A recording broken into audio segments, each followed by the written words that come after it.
What's up, y'all? I had to make a new commercial because my eyebrows grew back, so I couldn't keep running that same ad.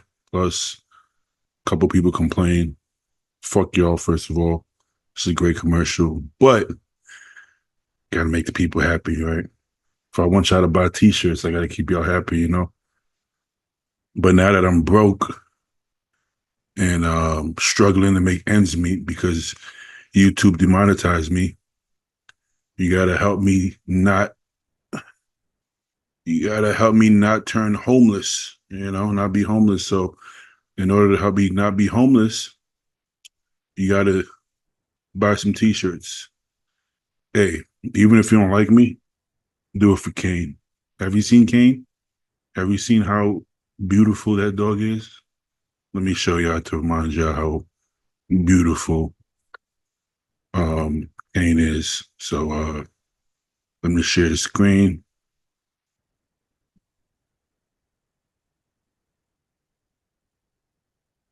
Look at this puppy. Look at you see that little puppy right there? That's Kane. If you don't buy t-shirts, Kane is gonna go hungry, man. He gonna be homeless, you know what I'm saying? You don't want him to be homeless. So support your boy by buying some tees. Wait a minute. What do y'all see? What do y'all see right now? Y'all see this, right? Y'all see the Team Macho? I'm sharing the screen, so hopefully y'all see this. Yeah, so you just go to the website. It's teammacho.shop, and you can go for the Game Time tee. You got Game Time on the front, Team Macho on the back, or the I'm Not a Scientist tee.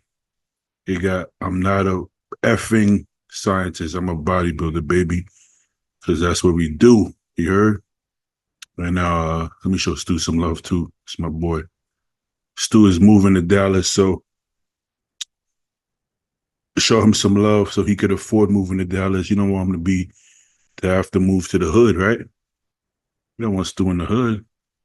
You know, he look a little Puerto Rican. He might fit in, but be careful. You don't want him in the hood. You don't want him getting in no trouble. Support his shirts. You got Beef Stew, Fear to Fro. This is my favorite one, personally. Sophomore season. And then you got the Serious with the Beef Stew. This is cool, too, actually, with the abs and thighs. It's a good pose. But this is my favorite, personally. So stop what you're doing right now. Not right now, right now. And go cop you a couple of teas. Cop mine first. And then cop Stu's. But anyways, enjoy the podcast. I'm not supposed to curse, but motherfucker. Oh, no, it's good now. Okay, it's good now. Okay, yeah, I just now saw it says Justin left.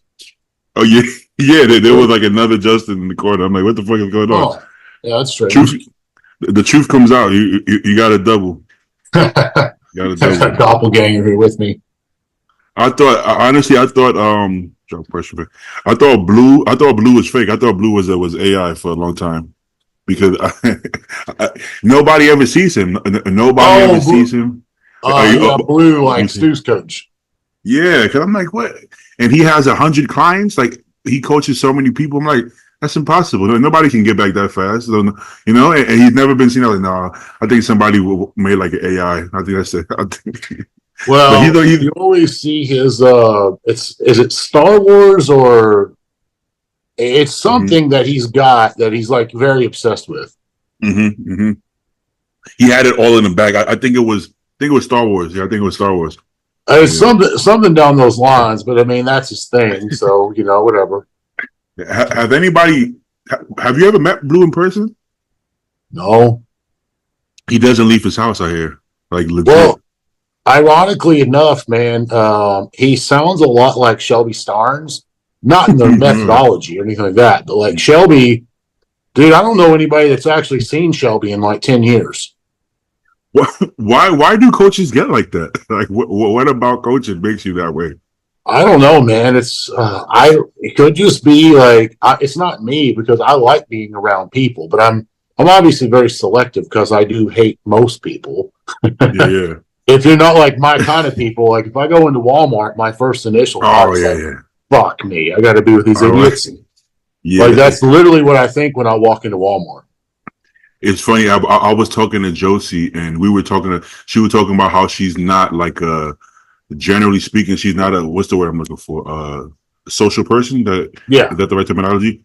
And I yeah, was she's like, a little shy. and I was like, the truth is, none of us are. We faked it so good that it became us. Like, because me and you talked like in high school, grade school. We never we didn't talk. I mean, we talked to I our was a friends. mute. Exactly.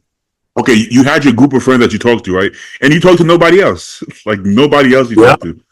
And Yes. honestly, I was like that until I was a full blown adult. It's really the gym, right? Because you go to the gym, you start becoming the big guy at the gym. Everybody wants to talk to you, right? And at first, I remember I would never wear a tank top, always covered up. I didn't like the attention. I didn't want to talk. And then you get used to it. Then you're like, I don't know, something clicks, and you're like, fuck it. This is me now. I'm going to talk to everybody. And then you get used to it. And now it's like natural to us. We just talk to people. You know? Correct, man. I think that's very much the way that my life transpired as well because, it's not that nobody talked to me. I just was like antisocial. And I think I think people's like, Justin don't want to be bothered, like that's what they Mm-hmm. thought about me. So, Yeah. like, then when I started bodybuilding, it's not just hello, how are you? Now there's questions involved that there's no yes, no answers to it. So Yeah. your friends in high school and stuff will start asking you questions, and then like you go to the gym, you go to the grocery store. No matter where you're at, you have to interact with people when you're big because you draw attention. And once you get to a certain size level, you can't hide it no more. No, you can't. Sometimes I still think I can hide it. And I'll have like, if I have like a baggy t shirt on, in my head, I think I'm hiding it. I'm like, yeah, nobody can tell. And then the waiter would be like, oh, bro, like, oh, what do you do? You're a bodybuilder? I'm like, you can tell? You can see it? And they're like, yeah, of course. What do you mean? I'm like, oh, I don't know. I don't know like what people think. In my head, I'm like, as long as I don't have my arms out, nobody can tell. But they can tell apparently. If you're in cold weather, like say if you're Canadian, Mm-hmm. you could walk around and be Mr. Olympia in Canada, nobody would even notice because they wear like snowsuits. The coats, But yeah. yeah, and the warmer states like Florida, if you're a big guy, you're going to be noticed. And that or you're just going to 100%. sweat your ass off all day, every day. Well, I remember Kai Green would have a hoodie on with like a jacket, but that's Kai Green, man. You can see his sweatpants. His legs can't even fit his sweatpants. Yep. So, and the way he walked, even his head, you can you can tell Kai Green when He's Kai still Green, like that too. He's still huge. no, I he's saw a him big maybe guy. like two to 3 months ago, and just I've been around this long enough to say I'd say he is a solid 280, 285, single digit body fat, like 9-10% range. Yeah. Like he's That's still what a it big is. fucking guy. I take it back. He did do a guest posing recently, and it was probably his worst look to date. But at the flip side, he's been retired for 8 years. That's true. And his retirement is still better than some of these pros that's on stage today. So I mean, there's that. Okay, with all due respect, like that guest posing, he still looked better than like Sean Roden off season Oh in his God, yeah, prime. it wasn't even close. I mean, love Sean, but like Sean's off season was he didn't look like a fucking bodybuilder in the off season. No. I never thought Phil looked that great in the off season, but he didn't look bad. But Kai always looked a lot more impressive than Phil in the off season. Kai, I have never seen a picture, video, or in person where Kai was not impressive. Yeah. Like to look at him, I don't care if he's in a hoodie. It's impressive to see because like you don't meet many people who has the level of development, and I'm going to use that word because like it's not one body part that stands out; it's everything that stands out because 100%. he's a complete package. Yeah, but 100%. Well, Kai is a hard act to follow for himself, right? Because anybody else at 280 at 5'8", even if they're soft, that's impressive. I think he's a little shorter than 5'8" because I'm like 5'8", Yeah, 5'8" and a half. He may be like 5'7". So that just I puts think into so. perspective how big he actually is. I would agree with that. So he makes himself look bad because anybody else 280, even if it's on the softer side, is impressive. But Kai legit, I remember he was over 300. When I lived in Brooklyn, I trained at Fifth Avenue Gym for a while. That was Kai's prime. Even after his prime, he was still crazy, but that was his real prime. Fifth Avenue. That's when he trained really heavy. And I remember he was legit over 300. I actually asked Oscar, how much he weighs. He was like, like 310. And he looked fat in the hoodie. He looked like a fat guy because that's how big he's got a big face, man. He's got a big face and a big head. Okay, after every workout, they go in the little locker room area, and then he peels off, drenched in sweat, so he has to change his clothes. And he has abs, he has lines in his glutes. He's very watery though. He held a shit ton of water, but you can still see abs and lines in his glutes. Imagine being 5'7", 310 with lines. It doesn't even make sense. I don't know what the modern day Marcus Rule. Yeah. Well, okay. Somebody asked me the other day, like, have you ever seen Ramy in person?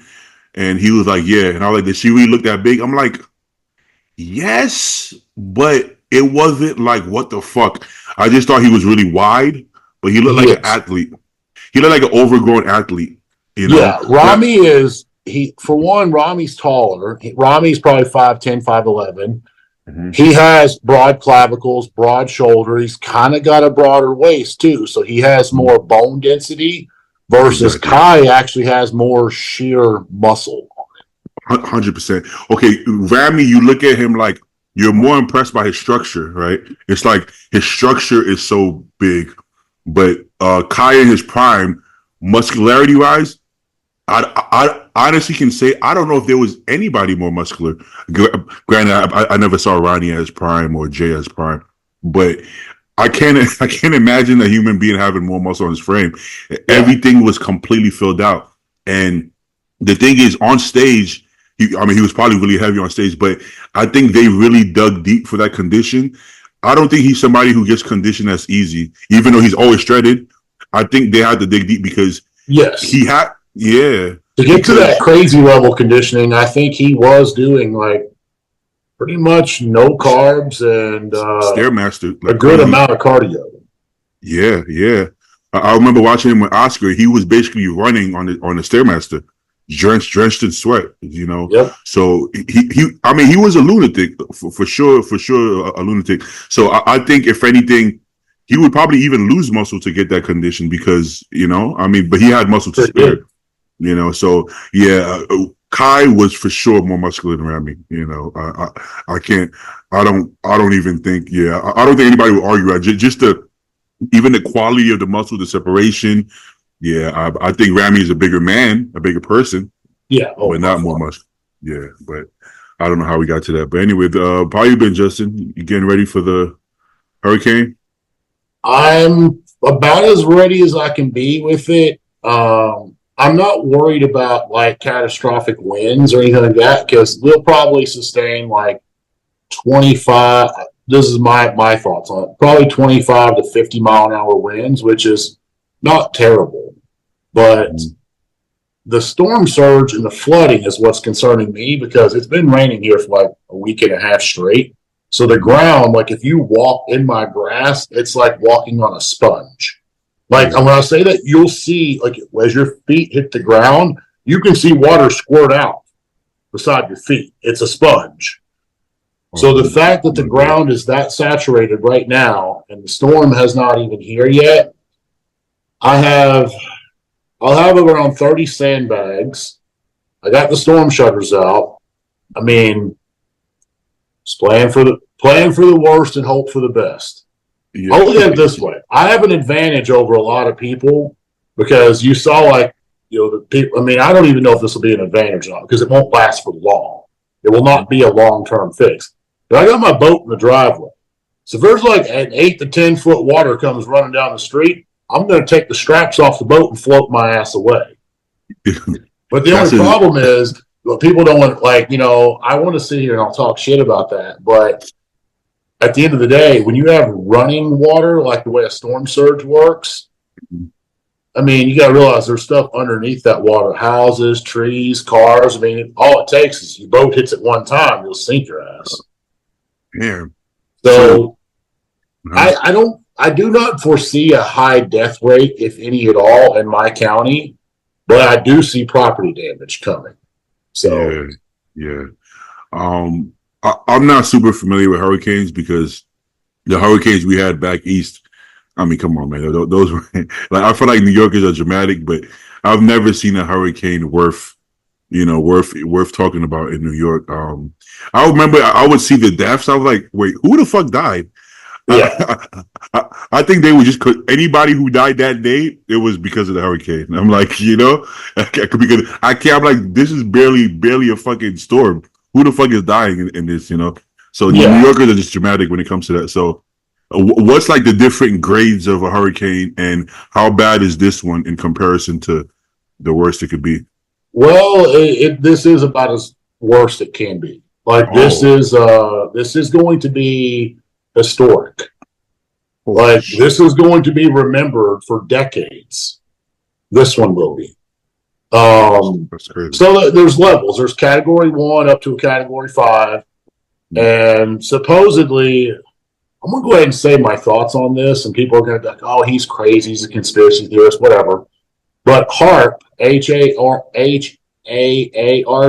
If anybody wants to Google that don't know, that's how they modify and manipulate weather.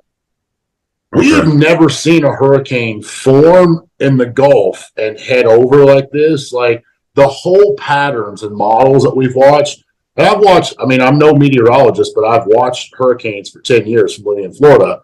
And it's kind of what we have to do here. This is not a normal hurricane, and people can make, oh, it's global warming. Well, it's kind of funny because how can they predict a massive hurricane 6 months out? They told us that we would see a mega hurricane this year in Florida. It's almost like they planned it a little bit, right? That's what I Yeah, think. yeah. I think this shit's 100% planned, and I think it is an attack on the U.S. citizens and will be eventually used in other ways against people in other regions of the world. Won't be through hurricanes, but I think weather manipulation is about to become a big, big thing. So to put Yeah. this one into perspective, it's gonna. You remember Hurricane Katrina that fucked up New Orleans? Yeah, I do remember that. Yeah. It's gonna make that look like a thunderstorm. Oh wow. Holy Like shit.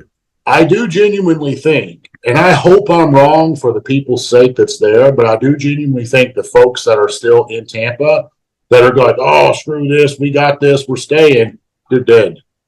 You're dead. Like there's no That question, you're dead. that's literally what happened to Katrina. Like if if you're lucky enough to survive the winds, which most will, I mean, I don't think too many people die from the winds or the trees falling, stuff like that. If you're lucky enough to survive that, you're going to have the storm surge, and they're predicting 12 to 15 feet of water. It's going to be moving fast as well. It ain't going to be. It ain't like the water levels is going to rise. It's going to rush in on you, which means it's going to take cars, wipe them off. 15 feet storm surge could knock the foundation of your house out. Mm-hmm. So if you think you're going to stay on the roof of your house while all this goes away, that ain't going to work either. And not to mention, theoretically, if you were to get on the roof of your house and your house stays intact and it doesn't collapse underneath of you, there's going to be no help. There's no search and rescue coming to save your ass. You could be on a roof for 7 to 14 days before anybody even knows you're there. It's going to wipe the cell phone towers out. You're going to have no communication. So you're going to die on your damn rooftop. Basically, okay. Well, the mayor of Tampa came out and said, if you are in an evacuation zone and you did not evacuate, you are going to die. Like that was directly from the mayor. The word "die" came out of her mouth. You don't gotta convince me. I mean, listen, if you gotta, I think it's a government attack, but at the same time, like that's no reason to double down and forfeit your life and stay. No.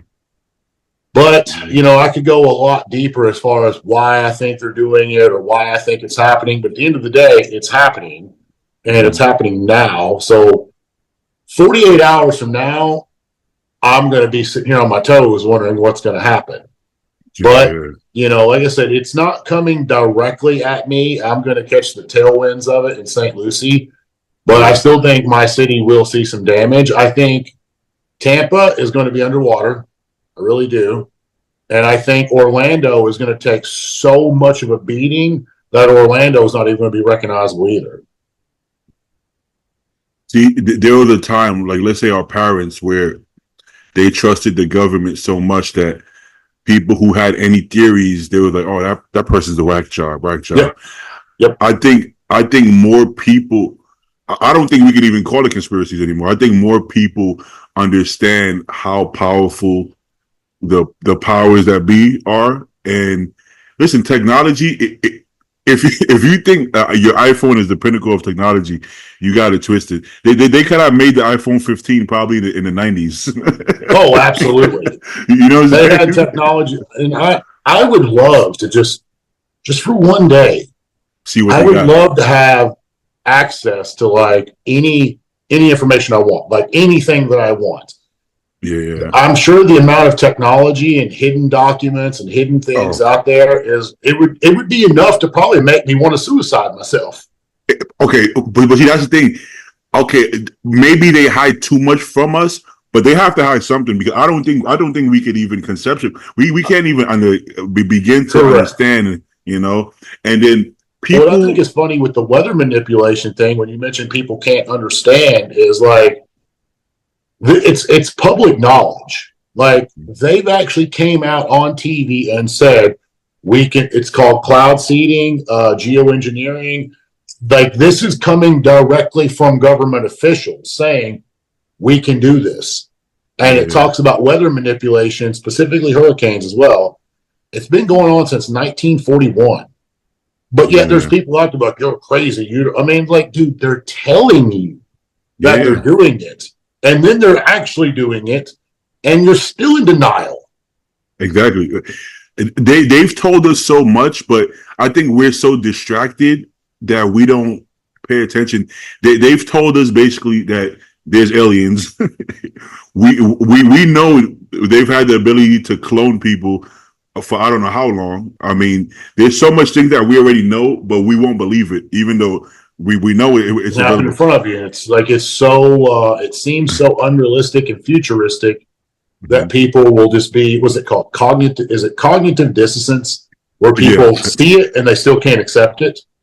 we literally we live by that because we want to feel safe and comfortable, and I think they keep us this way because this is the only way we're gonna feel as safe as they want us to feel. Because if we knew everything, That I don't. Most people couldn't handle it.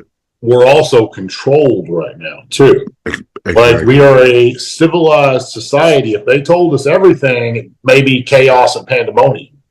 100. We will never have true freedom. First of all, no government would allow their people true freedom. But the truth is that maybe some people could handle it, but most of these people couldn't handle true freedom. Correct.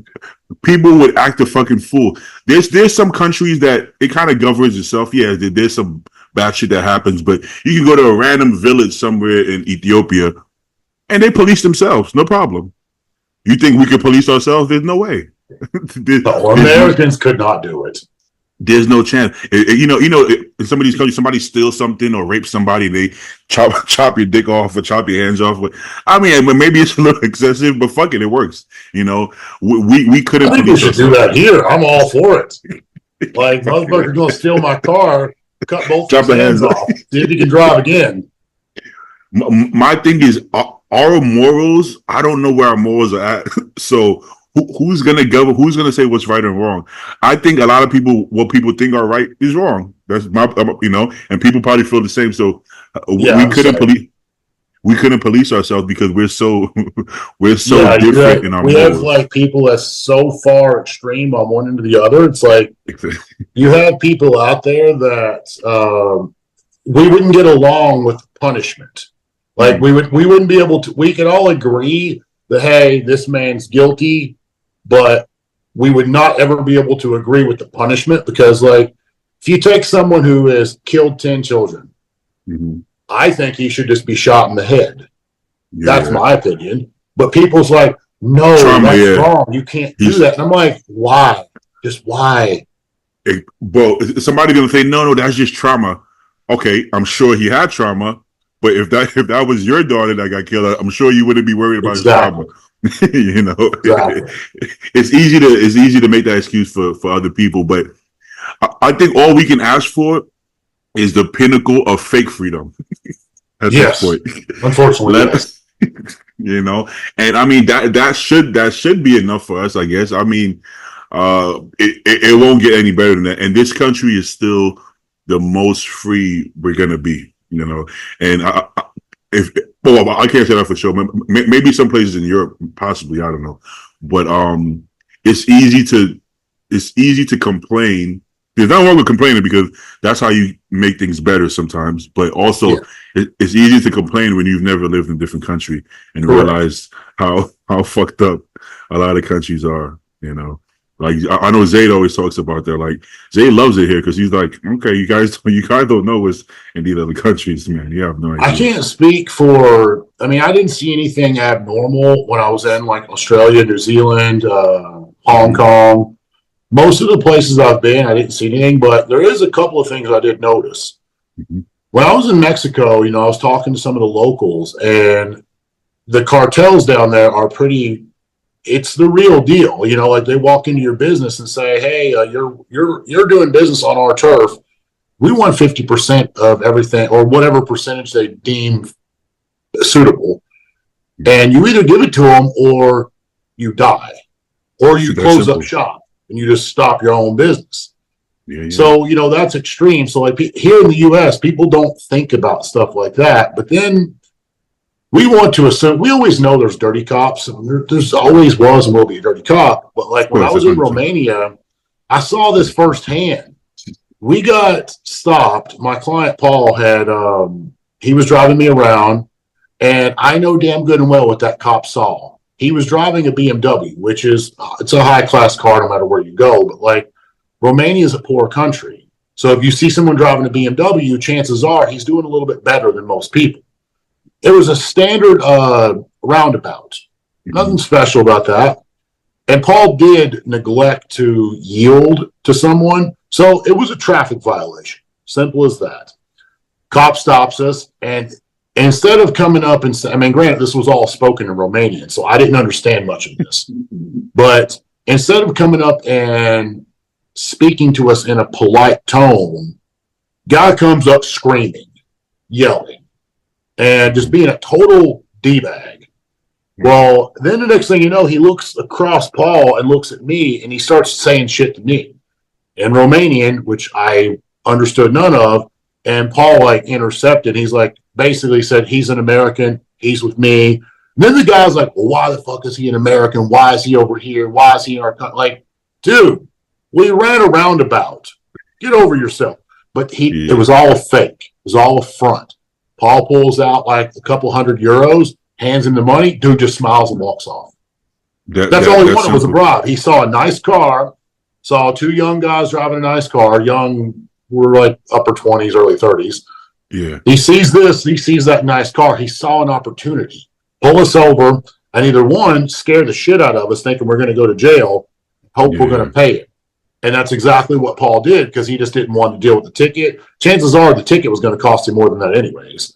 So, Exactly. and the cop knows that. So, like, I just don't feel like that kind of stuff happens in the U.S. because we got too many body cams that would prevent that. Yeah. Oh, I, and get this: when I went to the airport, the guy that drove us goes, "Oh, you guys didn't wrap your bags." I said, What do you mean wrap our bags?" They'll take Saran wrap and they'll just sit there and circle their luggage bags and just seal it. And I was thinking, why? Because their security is so poor that the airport workers will steal your shit right out of your bag, and nothing ever becomes of damn. it. So, like, Oh we don't shit. think about that kind of stuff. Like, people here will take their medical supplies. They'll take, people fly with guns. People fly with whatever. They check it and they go on. I mean, imagine you check some really expensive shit and you open your bag at your destination to find out it's all gone. That's gone. Yeah, That the that's airport horrible. employee stole your stuff. Oh hell no, hell. I feel So like. Mhm. crime is definitely the way that we live even though it sucks, certain things that we have to deal with, it's still better than anywhere else in the world. Oh, I got another one. 100%. When I was in Trinidad, the guy that brought me down, he's very, very wealthy, really awesome human being. Love that guy. Mm-hmm. And he told me, I'm used to people telling me like, hey, the driver's going to pick you up, the Uber's going to pick you up, whatever. And he goes, the bodyguard's there to pick you up. I'm like, the bodyguard, just translation thing, maybe they just speak differently down here. Oh no, this guy was like a 6'6", 300-pound Guatemalan special forces. Had 3 guns on it, 3 fucking guns. Holy shit! And he told me like, you're an American, and they see you as a celebrity. You're a target here. I was like, well, at least I know I got Guatemalan special forces on my side. Like, I feel pretty safe with this dude. You got to be careful in these other countries. I think as Americans, well, that's part of it. Part of our privilege is that we think we're safe in other countries because we're American. Why the hell would you think that? It's the opposite. Yes, we are targets there. They don't like us there. Exactly. I think a lot of us think because we're Americans, they wouldn't do anything to us. They don't want any problem with America. I'm like, I don't think they give a shit. No. I don't think they give a shit. A lot of countries, like Canada, you're going to have no problems. I hate the customs agents in Canada, all of them for that matter, because I've dealt with all of them. I've dealt with a lot of them. Mm-hmm. I feel like if you went to places like France, Italy, Spain, England, Australia, you're fine. But when you start getting into like third world countries, you're not so fine anymore. Be careful. I see people on the internet going to these countries, skinny dipping, and I'm like, you don't even know the laws. You might not come back. Exactly, man. Like there's certain things like in Dubai, and maybe someone could chime in on the comments to tell me I'm stupid or I'm wrong. This is just what I've heard because I've not been there. But like, I don't think you're allowed to cuss in Dubai. Lord, I'm going to jail the first day. Oh, you can't hold hands with a woman. Obviously, you can't kiss or hug a woman because you can't even hold hands. Now, from what I hear, rich people don't follow the rules in Dubai. Oh. The rules are for, I guess, regular working class people. I'm not. I might be in Dubai this month.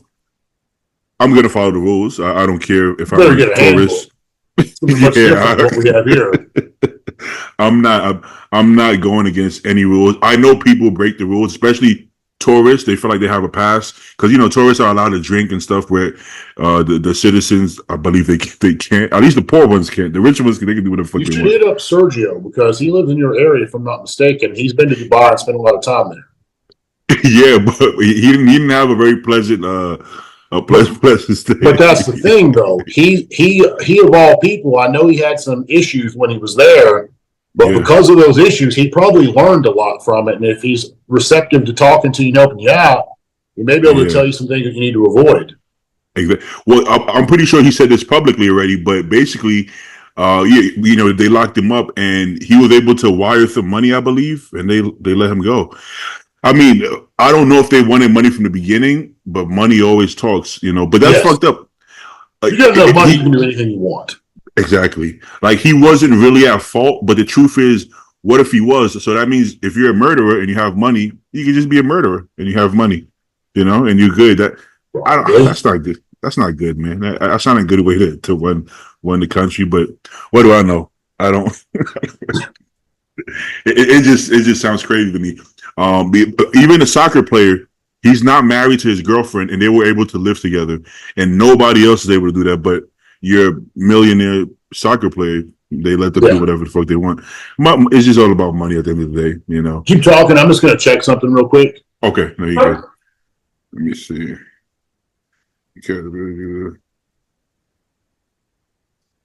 Yeah. Another thing would be that I feel like even the biggest asshole cop in America, if you offered him like money for a ticket, I feel like he would be offended. I feel like he would be offended. Like, what the fuck? Are you trying to bribe me? Well, because they were. I feel like 15 or 20 years ago, like before body cams, a lot of them would have taken it. So hell, I get paid $25,000 a year to be a cop. This guy's offering me $200 for nothing. And he can take it. But because the body cams now, it's like That's the only thing that does, because it's illegal to bribe a police officer. So now you just added another charge to whatever it is you just did. Yeah, you don't want to do that. Also, policing has changed. Let's say back in the days in New York, I'd say 90s, maybe all the way up to the early 2000s. The cops, they were supposed to be intimidating, right? Because at that time, we're talking about New York. New York, you have to almost match the people's energy. People are very aggressive in New York. So imagine if a cop came out and they're like, "Hey guys, yeah, the music is kind of loud. You mind turning that down?" Yeah, They would literally assertive. they would literally punch the cop in the face. I've seen a cop get slapped in the face before. Wow. Like keep in mind, you gotta know who you're dealing with. Some people don't give a fuck. So you have to match that energy, right? Well, if you're in Wisconsin somewhere, maybe you can be a little more timid. You're in the country, yes, you can slack up a little bit. But anyone who decides to lay hands on a cop, you're not very smart. If you get shot, I have no mercy for you, because I would get it this way: the moment that a cop has to think from his perspective, he's armed with multiple weapons. If you're able to get him down and subdue him on the ground, now you have his weapons, which could be really bad for everybody around. So he has no choice but to shoot your ass. 100%. See, I have no issue. I don't think you have to match the force.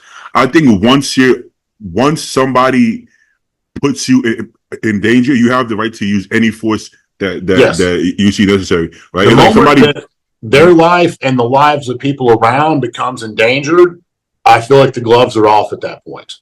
Exactly. Do what you have to do to make sure people are safe. Further, to make sure you get back home safe and make sure everybody, it's like somebody breaks into your house with a knife.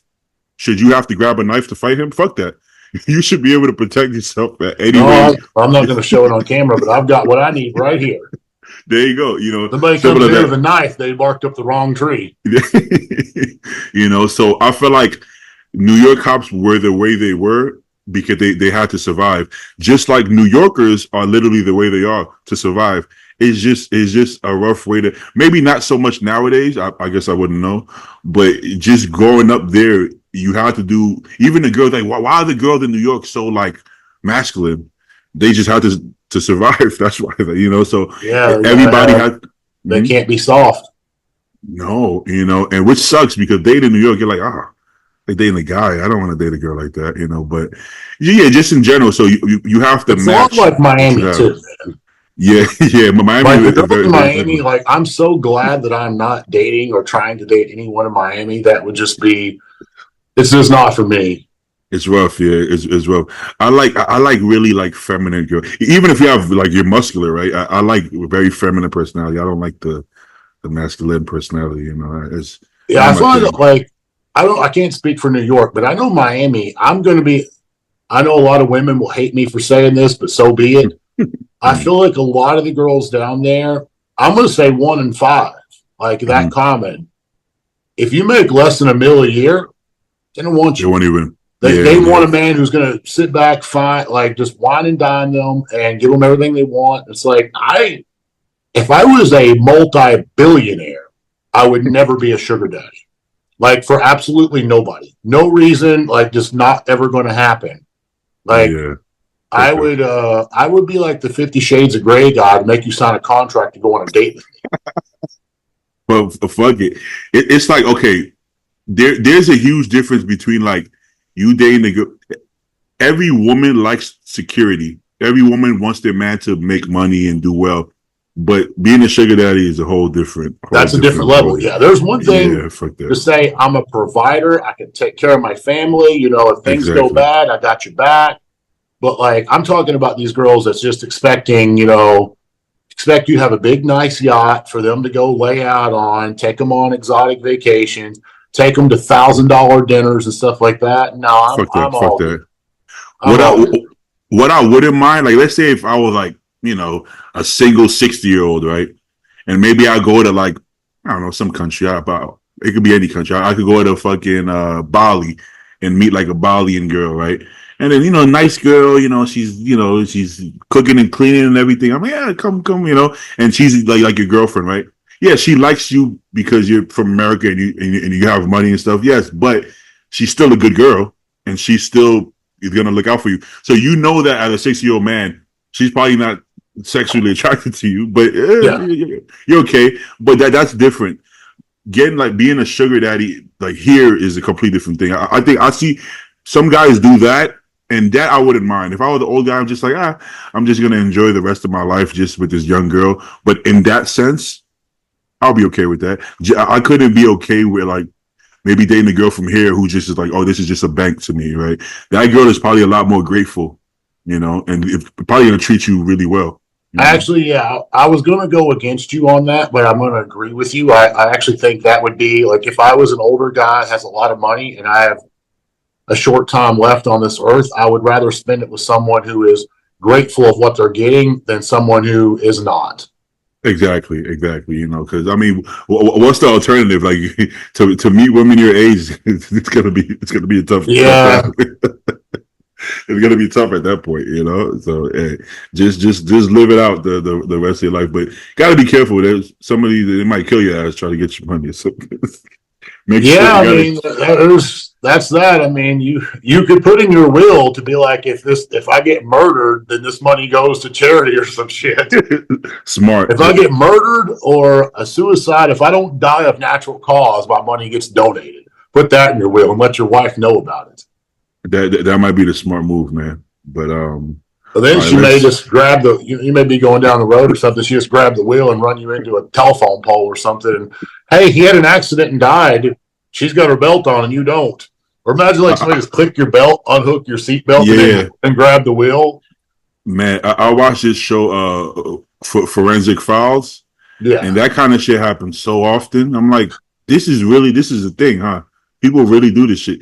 Imagine actually not even thinking about it, but following through with this plan is insane. I Like can't people even do. come up with the plan. Like the stuff I've watched those shows too, like Forensic Files. What's the Oh yeah, there's one that's really good, and I don't know why I'm drawing a blank. I can't even think of it. It's like one of the most popular like crime shows. First 48 is pretty popular, That's but not one. that The one. one I'm thinking of is it's not real crimes. Oh, okay. You might be talking about like CSI or something. Yeah, it's like a CSI, like a version of that. Mm-hmm. Some of these crimes are insane, and I'm like, I've the watched Dexter like 5 times. I love that series, and the shit that he does, I'm just like, how the hell would any normal, rational person think of this? thing. Do you think in 2024 you could actually get away with a murder? You could be No, so perfect. I don't think it's possible. I don't think it I is don't either. think. Yeah, they're gonna find something. The only way that someone could pull that off in 2024 and get away with it, it would have to be a one-time deal, and it would have to be a random target, Well, like no connections. okay, And I even was gonna say then, that. you'd have to cover a lot of tracks because we have forensics and technology that's going to track your ass down real quick. If you're like the most perfect murderer and it's legitimately at random, you may get away. But the thing is that never happens because it's never gonna be. Even if you hire Why somebody, would anyone want to just hit somebody at random? There's always a reason behind a crime like that. So that's obviously the first thing the police are going to look for. I mean, and if you do it with anything besides a gun, then that's just going to leave more DNA, more proof. Like, and even with the gun, yeah. you'd have to have a ghost gun. Like, there's so many things that would go into that, like that I couldn't even imagine thinking of.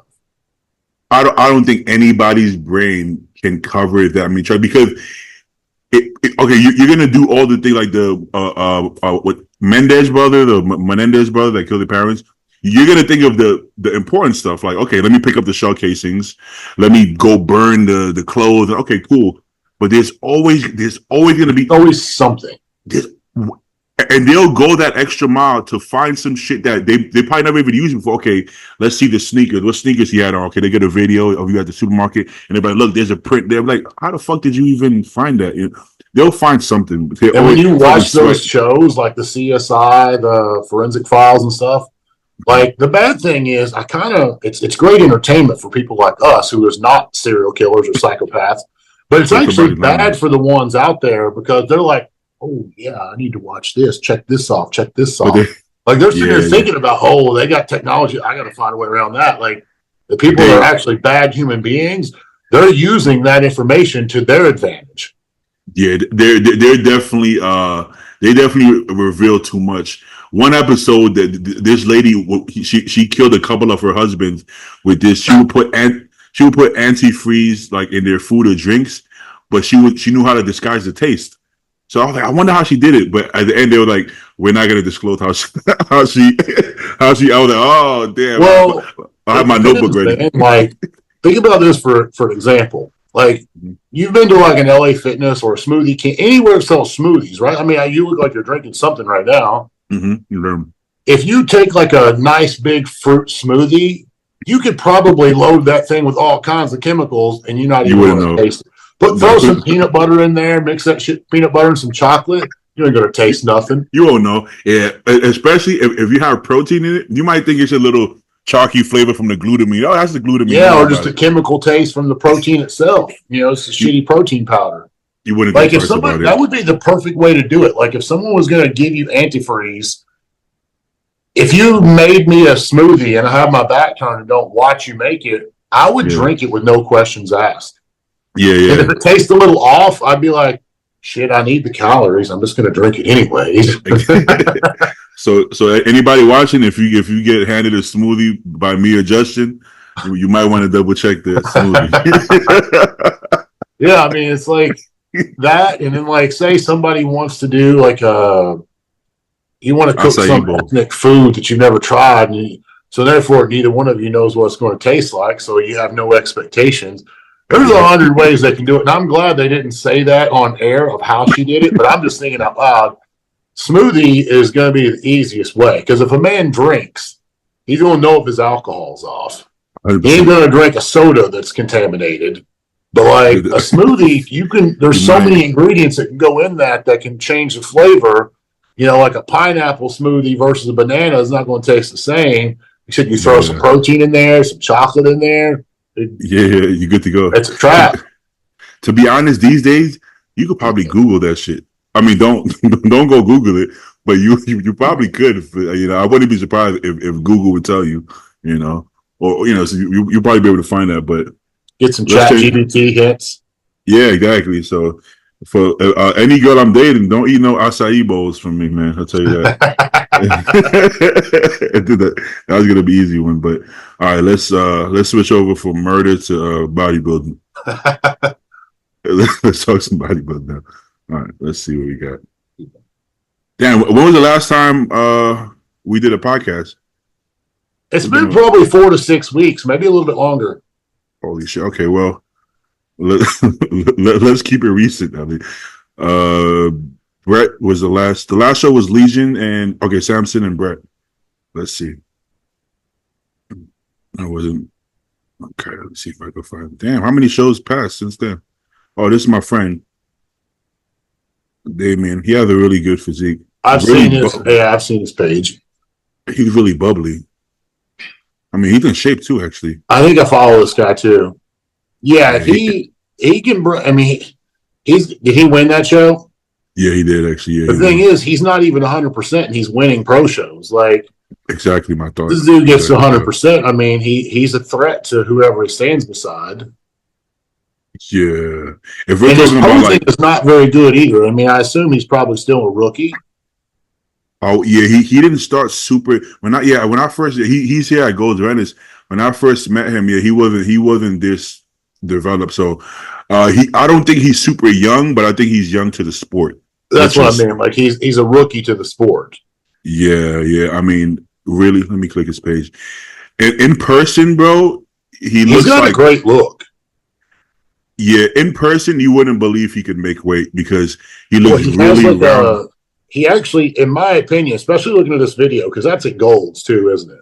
Yeah, This actually bubbly. kind of remind like his skin tone, his texture, the way he's bubbly, round, the way he's shaped, kind of reminds me of like a '90s, like a Cormier a little bit. Yeah, Like just the way his body's put together. I mean, he's missing a few links to be Cormier, but he's not like drastically off on it. You're right. He looks like a '90s bodybuilder, actually. And now he's about maybe about five. I would say maybe 5'9" max. I would say, yeah, let's say about 5'9". So I mean, his weight cap can be that heavy. I would assume what 5'9" was like 210 or something. Pounds. It's like 200, I think. 200, 210 range. Yeah. Him walking around shit to be 210. Exactly. Like walking around in shape, he looks like Cormier way. Like he looks like he could be close to 240, honestly. Just that's what you about that classic division, man. Like there's a lot of good bodybuilders that would fit classic, like the criteria, but they can't make the weight. It takes a very unique person to be able to hold that level of muscularity and still be able to meet the weight requirements. Like if there was no weight requirements, I don't think Chris Bumstead would be Mr. Olympia. I really don't. No, I think he just so happens his look versus the weight is the best in the world with that. You're right. And there's no argument to that either. Like, I think Chris is rightfully the best in the world. But I think if you got rid of that weight cap and you let some of these other guys grow some, Chris would no longer be the champ. I mean, imagine Ramon, 10 pounds heavier. I think he would still be maybe more aesthetic, if anything. So, yeah, it's one of those things. Got Wesley as well. I mean, if Wesley could put on 10 to 15 more pounds, you're right. Think about Breon. I mean, Breon's beaten Chris before, so you give Breon a little bit more to work with. He could also knock him down. That's true. Yeah, Breon has to suck down quite a bit too. Yeah, because he did 212 like before Classic came out. He did, and that was quite some time ago. Yeah, he has to suck down quite a bit. So yeah, it just so happens some people can just appear big at a lighter weight. Listen, I mean, like I'm not that much taller than him. Imagine me at 220. I look like I look emaciated. I just completely disappear. And I'm actually somebody who does have round muscle bellies, but I can lose the pop. Some people don't lose the pop at all. Yes, and I'm one of those people. Like I'm round as well, but like I know for a fact, like, so I'm dieting right now for whatever that's worth. Actually, just last year before I injured my right shoulder with just a minor injury, I was not as lean as I was in 2018 and 19, but I wasn't too far away from it. I remember in 2019, I got as low as like 217 pounds, and I was like 2 weeks out conditioning, just because I wanted to do it. To me, like for me, it's obviously much different for you. You got to struggle a lot harder than I do. For me to get to that level of conditioning, it's not that big of a deal to me. And I like it, like I thrive on it because it makes me feel good. It gives me confidence. It gives me some more ambition.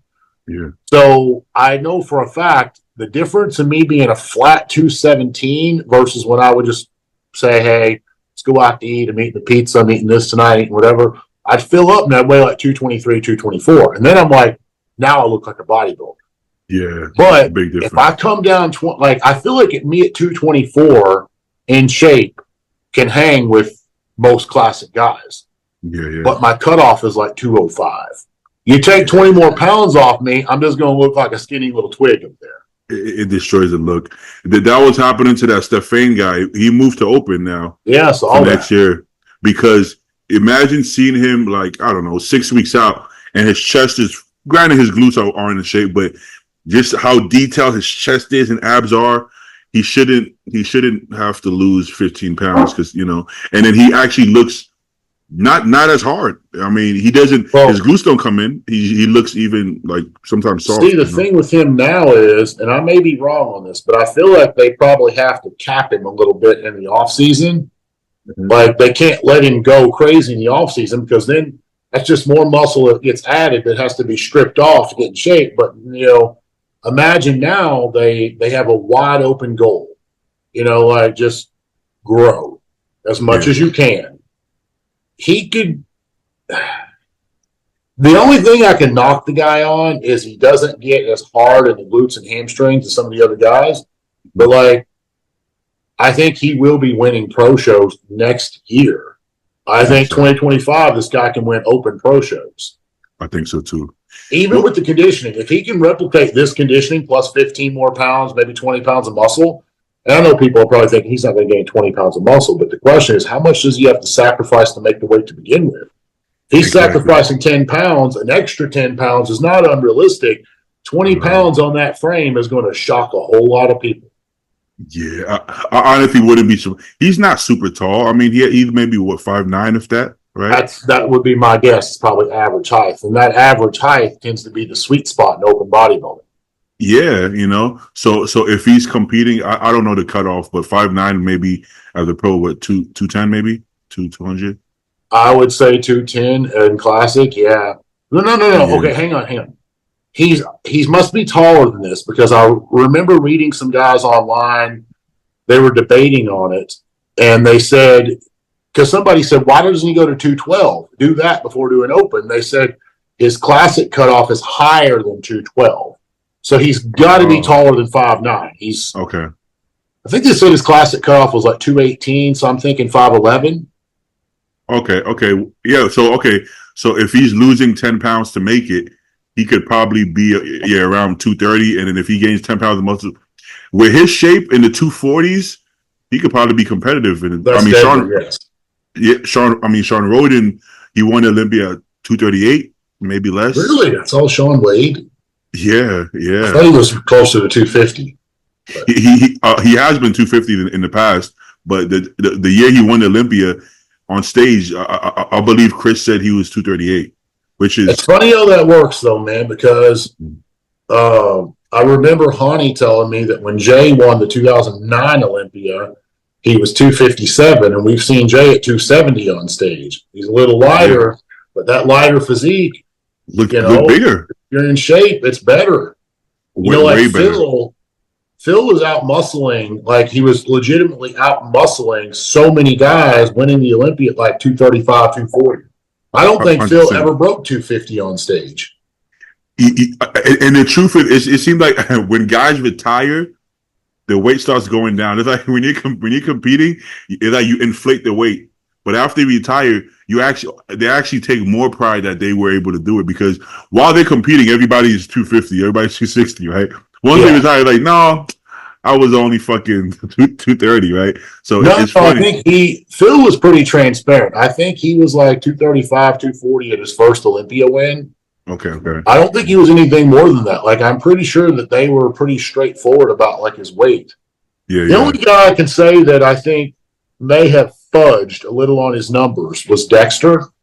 And the only reason I say that is, like, if you ever watch Dexter's interviews and stuff, now I like Dexter. I like Dexter a lot. He's a funny guy to be around. He's a cool person.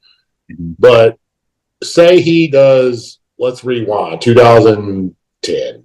Mm-hmm. He wins a show, and they're like, well, hey, Dex, like, how are you doing? What was different about this prep? The typical post-show questions. Yeah. He'd be like, yeah, I'm at my all-time best, and he always says he's at his all-time best. Every single time. Even when he's not. Mm-hmm. But, like, maybe in his mind he thought that he was. I think his all-time best is when he won the Olympia. I mean, hey, he did win the Olympia for a reason.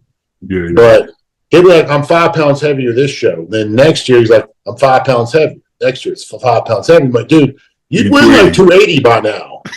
Like, yeah. Granted, the thing is, he didn't have to, man. I would say Dexter was not a pound over 230 on stage, but he's beaten guys 280, 300. He beat Rami multiple times. I gotta be. I think toward the end of his career, he was in the 230s. I think he might have been lighter early on, man. Oh, I think when he won the Olympia, he was probably like 220, 225. I think so. I saw, granted, what people say is one thing, but I saw Dexter, like, the biggest I ever seen him, right? It was at one of the New York pros. He wasn't competing that year. And I was like, damn, how much you weigh? He was like, about 250. But at the time, they would say 250 on stage, right? But this is him, like, full blown, which he didn't actually do off seasons later in his career. He wouldn't get big. He would kind of just do a Brandon Curry. But this was the biggest I've ever seen at 250. And he wasn't hard. So if you do the math, you're like, if that's the starting point and that's 250, and you get shredded from there, I mean, you're going to lose. I would say he was in the low 230s at his peak. 230, Yeah, maybe mid 230s, like 235. I'd say that was the heaviest he ever got. yeah. And the truth is, it doesn't fucking matter. No, But I nobody think cares. if Dexter had pushed that envelope to get bigger, I think his physique would have gotten worse. I think so. I think Definitely he think so. played his cards very smooth and very smart. Yeah. He knew that he was never going to be the. I don't want to see it like people think that Dexter's a small guy. He was not small by any damn means. I've stood beside him multiple times. He's a No. smaller statured guy, but he's Mhm. not any less muscular than Mr. Olympia No. himself. You know, It, like it people think that he doesn't have enough muscle. I'm like, trust me, you go stand beside of him and tell me that. Yeah, it translate even better on stage. Yeah, Like a couple weeks out in one of the baggy clothes, baggy football jerseys. You're like, yeah, he's not a big guy, but you can still tell he has a lot of muscle. Even his head was like muscular, right? So yeah. he's just not a he's not a big person, but he is muscular. I remember And shaking his hand for the first time, and he won't remember this, but I was an amateur. I met him while he was guest posing, and I remember thinking, this dude has the thickest hands I've ever seen in my life. yeah, yeah, Like his palms were like he didn't have like long, he didn't have like Shaquille O'Neal hands, but yeah, yeah. like they're not like long fingers and bulky hands, but like the actual palm muscles, like when you shake somebody's hand, you can tell a bodybuilder's hand, 100%. and You can he tell. was like the bodybuilder's hand, like the Solid. ultimate hand. When you have good shape, people assume you're not muscular, but it's like it's the same amount of muscularity minus the waist, right? It's Yes, like, so let's say if you take Hassan Mustafa and you give him a 28-inch waist, he may go from 250 to I don't know, two. That might be another 10 pounds off of his body, yeah, but he's still as much. He's still just as muscular everywhere else. It's just he's not holding all that extra, whatever that yeah, is, holding in muscle his or midsection. exactly. So yes, okay, he's 230, but if that was somebody else, that would have been a 240 or 250. Yeah, So it's the same thing, just a different look. It's like Brandon Curry. He's known as a shape guy, but Brandon is one of the most muscular guys up there as well. Brandon's a big Yeah. dude. Like people, because he's got good shape. I mean, Brandon's legs are not as good anymore, but I mean, his It's true. upper body from the waist up, his silhouette, It's I insane. might arguably say is the best in the world still. Yeah, I mean, if we're Silhouette talking that about is. muscularity and shape and balance, he's not. He has okay, literally, he has one of the best chests, one of the best arms, one of the best shoulders, a really good Beefcake fucking was back. good. Yeah, really good back. One of the best actual ab development. Like looking how his abs look, like the genetic of it is perfectly Yeah, the even. shape. Exactly, and the actual waist as well. I mean, how many upper bodies can you say that about? Yeah. Maybe Andrew, but even Andrew's back, I guess, isn't as good. He doesn't have a good side chest. Brandon's, if you look at only his upper body, well, shit, his side chest, his entire body looks crazy because his side leg looks big. But if you look at side chest, side chest, look at all the mandatory, look at his upper body and all the mandatory poses. I don't know if anybody Yeah, that's beats what I'm that. saying. Like if Brandon Yeah. had like Samson Samson, legs with like Dexter conditioning, oh, he would be one of the greatest of all it would time. be it'd be fucking retarded. Like how many wins Yeah. he would have right now. Yeah, he would be almost unbeatable. I mean, he's been top five for the last I don't know how long. You 6 years now. that's pretty impressive. But every year nobody has him in top five. I don't think he's going to make it this year. I don't It's know gonna if be we're going to hard. do the predictions on the show or not, but It's gonna be hard. It's gonna be hard. he might be able to make it now. And I hate to say that because Nick being out, Good like point. that gives him a slot to move up. But I just don't think he's going to be top five this year because he's mid 40s at this point, and his lower body size seemed to have declined, and that's usually the first place. As a guy ages, the legs are usually the first one that goes. Yeah, yeah. So I just don't. I mean, hey, if he makes top five, I'm happy for him. I'm not hating on it, but like I just don't feel it's in the cards, considering the quality of competition that he's going against and the factors that he's fighting, hence age, I just don't foresee it. Yeah, I mean because Andrew has good shape as well with bigger legs, right? Martin has good shape as well. I have Not Martin beating him. exactly my point, you know. So imagine he has good shape as well. Not as good shape as Brandon per se, but a lot bigger legs and better conditioning, right? And then you have Hunter. Hunter is I don't know if he's a lot bigger, but he's bigger. He's a bigger person. Condition should be a lot better, but it's with Hunter is sometimes it's hard to tell. It's hard to tell. You know, I he don't know looks. what it is, man. With him, I just feel like they haven't landed that plane properly. Like, Yeah, I don't know if it's a peak week thing or, like I don't want to say I'm not in Hunter's corner. I meant when I say I'm not in his corner, like I'm not part of his circle. yeah, yeah. So I can't say like how I feel about that. Well, But if Hunter could bring in like another 5 to 7 pounds of hardness, just pure, not 5 to 7 pounds of getting flat just for the sake of getting down. yeah, But if he can bring down another 5 to 7 pounds of actual body fat, and I know he'd probably say I don't have 5 to 7 pounds of body fat, but you do. And we all could be better on conditioning. It's not me picking on him or anything. But like you look at his upper quad right there, like on that side shot, there's still fat left there. There's still a little bit. I mean, he's got a great Christmas tree, yes, but like I still think he can get more dug out. And with another 5 to 7 pounds, that's the difference in Hunter being second call out and first call out. That's the thing though. I think it's hard for somebody to say, like you just said, right? I think it's hard for somebody to say, let's get leaner when your shoulders are striated and your Christmas tree is like, you might have the most striated Christmas tree in the entire lineup right now. But like you said, you're only as lean as your fattest body part. Yeah.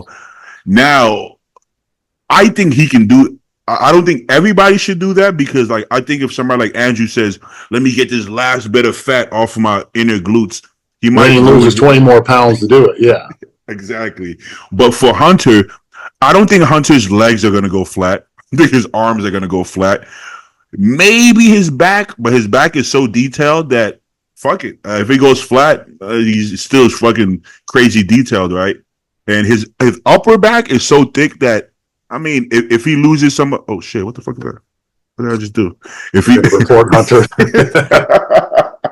if he loses some size here, fuck it, it's still detailed. I don't know. I think it's worth a try for him because if the alternative would be bring the same look, and the same look is not going to move up. Yep. It's like Samson. Well, that's a good look, but that same look is not going to move up at this point. Yeah, so, it's not going to win the Olympia. Boom, and it's like being a top 8 guy. I don't think is where Hunter just wants to stay there. So I think that's the only that's the only option, really. Yeah, I mean he's not moving up due to lack of size. He's not moving up due to structure. He's not moving up because of the final product, whether it be a peak week error or just simply needs to diet down a little bit more. But like, if he could do that, like I could see him leapfrogging several people because he has the shape and he's got muscle. Exactly. So it's like this, right? I think if they was to nail a perfect peak, he would be good enough. But here's the thing. If you're lean enough, your peak doesn't have to be perfect. If you're lean enough and your peak is an 8 out of 10, you're still going to be lean enough, right? Yeah. Now, when you're almost lean enough, but not quite there, that's when the peak has to be perfect for you to nail the look. So, like you said, if he's just actually completely dug the fuck out, then they could miss the peak by a couple of points and still be lean enough, right? Correct, yes. That's why you say, well, Hani never misses, right? It's because they're so lean that, okay, Derek, I would argue that Derek's legs flattened out a bit. So it's not a perfect peak. If his legs are flat, then that's not a perfect peak. But he's so fucking shredded that he can get away with that, because you see Derek's legs 3 weeks out and you're like, holy fuck, his legs don't look like that on stage. So that means the peak might be slightly off if he is flat. It's not a perfect peak if you're flat, but it doesn't matter because Derek is so fucking shredded that he still wins the Olympia. So that's the way to bypass. I don't think Derek's ever actually been 100%. Me neither. I don't think so either. Which is insane. The fact that he's got a 212 title and an open title, not being 100%. When he beat Sean, he was flat as a pancake. I mean, listen, Derek is not going to make 212 and be full. That's impossible. He's not even. Honestly, I don't even think he's full now. I think he's muscular enough that he's big enough, right? But I think out of fullness, he might still be 7.5, maybe 8 out of 10. Because like I said, when he's full, his legs are massive. We never seen his legs massive on stage. So yeah, and I don't know if my guess is this, because it was a similar scenario when he worked with James or John. It was James Brown, right? It was James Brown, yeah. And then we see a similar thing with Hani of how he's doing things, like showing up a little bit on the flatter side. My assumption is this, and I may be wrong, but I'm assuming that when Derek is full, like full blown full, it's probably losing a little bit of detail. And they're like, hey man, we can't sacrifice 5 pounds of fullness for 30% detail. I see where you're getting at. Yeah, Hani is very meticulous. That way, man. Like I've talked about this before. Like everyone's always like, "Oh, you're so full on stage." I'm like, no, I have long muscle insertions, but the muscle itself is not full. I never competed full because when I got like full, I lost detail in my quads, hams, and glutes. I lost in my lower body. It's like I didn't gain body fat. I just didn't have the crispy, deep lines. Yeah. Nobody's gonna believe that, right? Because they don't understand that everybody's flat looks different. Yes. Phil I was so flat on stage time. Like by the time I got on stage, like I could literally 1 week out. I don't care what I did in the gym. There was no pump. It was non-existent. Yeah. It's one of those things. If you see Phil in 2013, you'll realize that all those other years he wasn't actually full. He's just round. Because 2013, I mean, she probably still wasn't a 10 out of 10, but he looked extremely full. And then you realize, whoa, so he wasn't full in 2011? He's just round. He's just round as shit. And later in his career, when his waist started getting wider, they would bring him in flat on purpose so he wouldn't have any distension. And he was still round, but you can tell he didn't have the same pop at the latter end because they were bringing him in even flatter. But even with Phil, the crazy detail he has, I don't think he was close to 100% full. He's just round as fuck. I don't think we ever did see 100% full Phil. I think we saw 100% version of him multiple times, but not in just the fullness department. Not the fullness, I think he brought. I think Phil. I had Phil winning in 2010. I think he waxed Jay in 2010. I thought he won too. I think Phil should have had that 8th title, but not in 2018, but in 2010. When I saw that video, I wasn't there in person, but in 2010, when that video came out, when he walks across the stage, just before he even hit a pose, I thought to myself, I've never seen a more complete physique in my life. And to this day, I think 2010, 2011 is the best Phil Heath we've ever seen. I thought he should have won that Arnold too. I thought Kai was amazing, and it was close. Well, Phil was winning prejudging. I heard he was winning prejudging with straight first, and then he lost the show. Man, that's hard to be winning like with a perfect score and then still lose.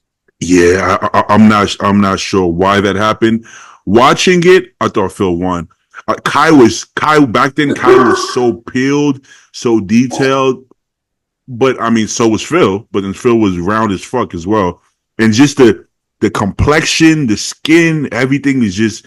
They had these really good like 9K cameras for that Arnold for some reason. I know you know what I'm talking about for that Arnold 2010, and you could see like every detail. And I thought Phil was insane, but Phil was. It wasn't meant to be. Yeah, it comes down to like, do you want to see the mass monster Kai? Or do you want to see the more complete bodybuilder, which in this case was Phil? He had a better package. He did. Okay. he posted this like 4 or 5 days ago. I'm assuming it's current. So that would I put him at a week out? What are we at? That would put him at about a week. Let's say like maybe 9 or 10 days out. He has Rafa some of the best shape that we've seen in a long time.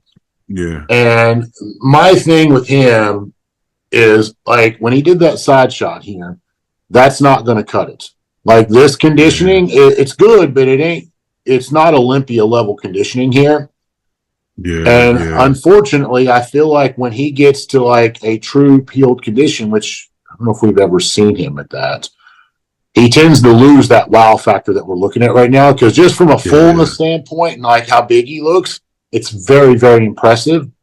But when he gets on stage with less than 100% conditioning, he's going to be overlooked because of that. 100%. And if he does get to 100% conditioning, I don't see him having this same. Like, it kind of reminds me of like a white version of Dexter, that most muscular, the way his shoulders and arms look. But I was going to say you. He kind of looks like you in that. I thought this area right here, that just like where the insertions that kind of reminded me of Dexter. Oh, Dexter. Like right there. He's hitting it the way Dexter does. Now the issue was that you used to look like this 6 weeks out, right? Yeah. My conditioning was better at 6 weeks out than his is right here. Exactly. I hate to say that, but that's kind of my point. Now everybody peaks differently, so if he shows up, I think he's gonna show up better than this video would appear he would. I think so, but I still don't think it will be. I think it's gonna be enough to be top 10, but I don't think it's gonna be enough to crack into like to be like Martin. Martin is gonna bring the fucking crazy condition. Martin is very complete now. Like I don't like from last year to this year. I'm going to go on a limb and say it's probably only like it's somewhere between 5 to 10 pounds. Just me taking a guess. Yeah. But that 5 to 10 pounds was enough to actually complete his physique. It's like in 2013 to 2014. People saw me in Chicago, made a little bit of noise. Not it wasn't crazy. But everyone's like, yeah, he's got potential, maybe one day he'll get there. But like then in 2014, I gained, depending on how you want to see this, anywhere between 10 to 12 pounds. That was it. But that 10 to 12 pounds was enough to make me go from slightly better than average pro to a complete bodybuilder and becoming a good pro. Yeah. Again, I didn't put on 20 pounds. But that 10 pounds was enough to change the game. And I think Martin hit that marker where last year it's like tons of potential, great physique, could win a few pro shows, to all of a sudden now it's like probably going to win most pro shows. And he's probably going to be a first call out at the Olympia. Like that 10 pounds for him was that big of a transition. I mean, 5 pounds is a shit ton. If your condition is better, which his condition is better, I don't think Martin's ever been out of shape at a show. No, he was already peeled last year, and I felt like he was even more peeled in New York. Because in Detroit, he looked about the same condition as the last time he competed, but bigger. And in New York, he looked completely shredded. He doesn't look like he's lacking any muscle though. He looks Martin's one of those guys. If you see it, because I think he wears I'm assuming he probably wears like a 4 or 5X shirt. Yeah. But when he's in a t-shirt, he's not like, holy shit, that's a big dude. But when he comes out of the t-shirt, which is really the only thing that matters, he's very complete, very impressive. Speaking of complete and impressive, I wasn't too big on Jewett. I got to be honest. I didn't see him coming. I just thought. The 212 guy moved up. He's decent, but I'm actually like impressed. John doesn't have any gaps in his physique either. It's going to be interesting because I want to see. I don't have John in my top 10 right now, but if anybody's the wild card that could slide in there and knock somebody down, it's going to be John because he's always in shape. He always knows his conditioning, and as long as he doesn't and I know John's way too smart to play the scale game. Way too smart for that. As long as John brings the conditioning, even if it's 213 pounds, just 1 pound over 212, he will be. He's definitely not going to be no last place guy. That's for sure. Like if anybody's off and slipping, John's going to be there to take their spot and take their check. Yeah, like I just worry with John because he is a smaller frame guy, can sit standing next to a lot of open competitors. So when he stands next to, I don't want to use the word bigger. I'm just going to use the word taller and larger people in general.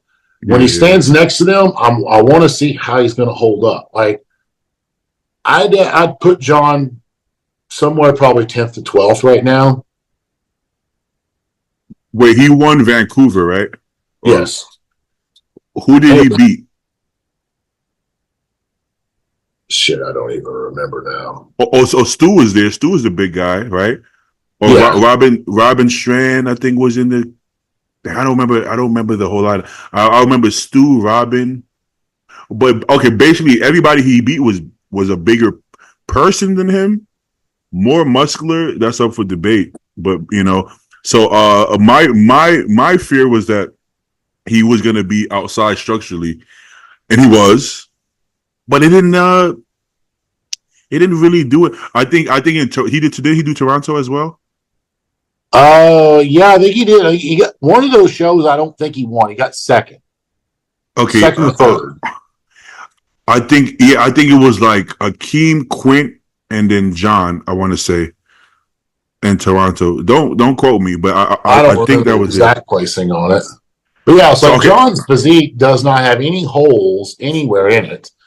It's just gonna, like I said, I don't want to use the word doubt, but yeah, the only reason I'm doubting him being greater than 10th is just I want to see how he's going to stack up against a lot more structurally elite guys, because John is structurally elite.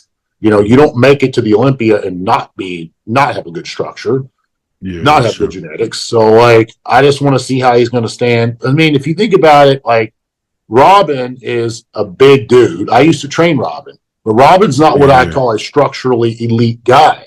No, he has structural issues that's going to hold him back once he gets to a certain level. And then Quint's big and he's got a good structure, but his frame's not full. He's still got a lot of filling out, a little bit more muscle to do.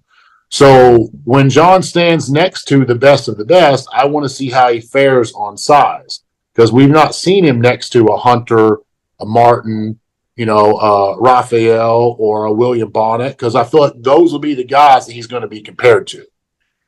Yeah, I think that's the only thing he's going to get beat on, because he's going to outcondition Rafa, and he's going to out bodybuild him pretty much. But Rafa genetically is beating him off. Yeah, Rafa's got a little bit more structural advantage over John, and more pop to the muscle bellies. Yes, yeah. John will be more conditioning. Yeah. John is starting to look around just because he's muscular. He's adding muscle, but there's a difference. Yeah.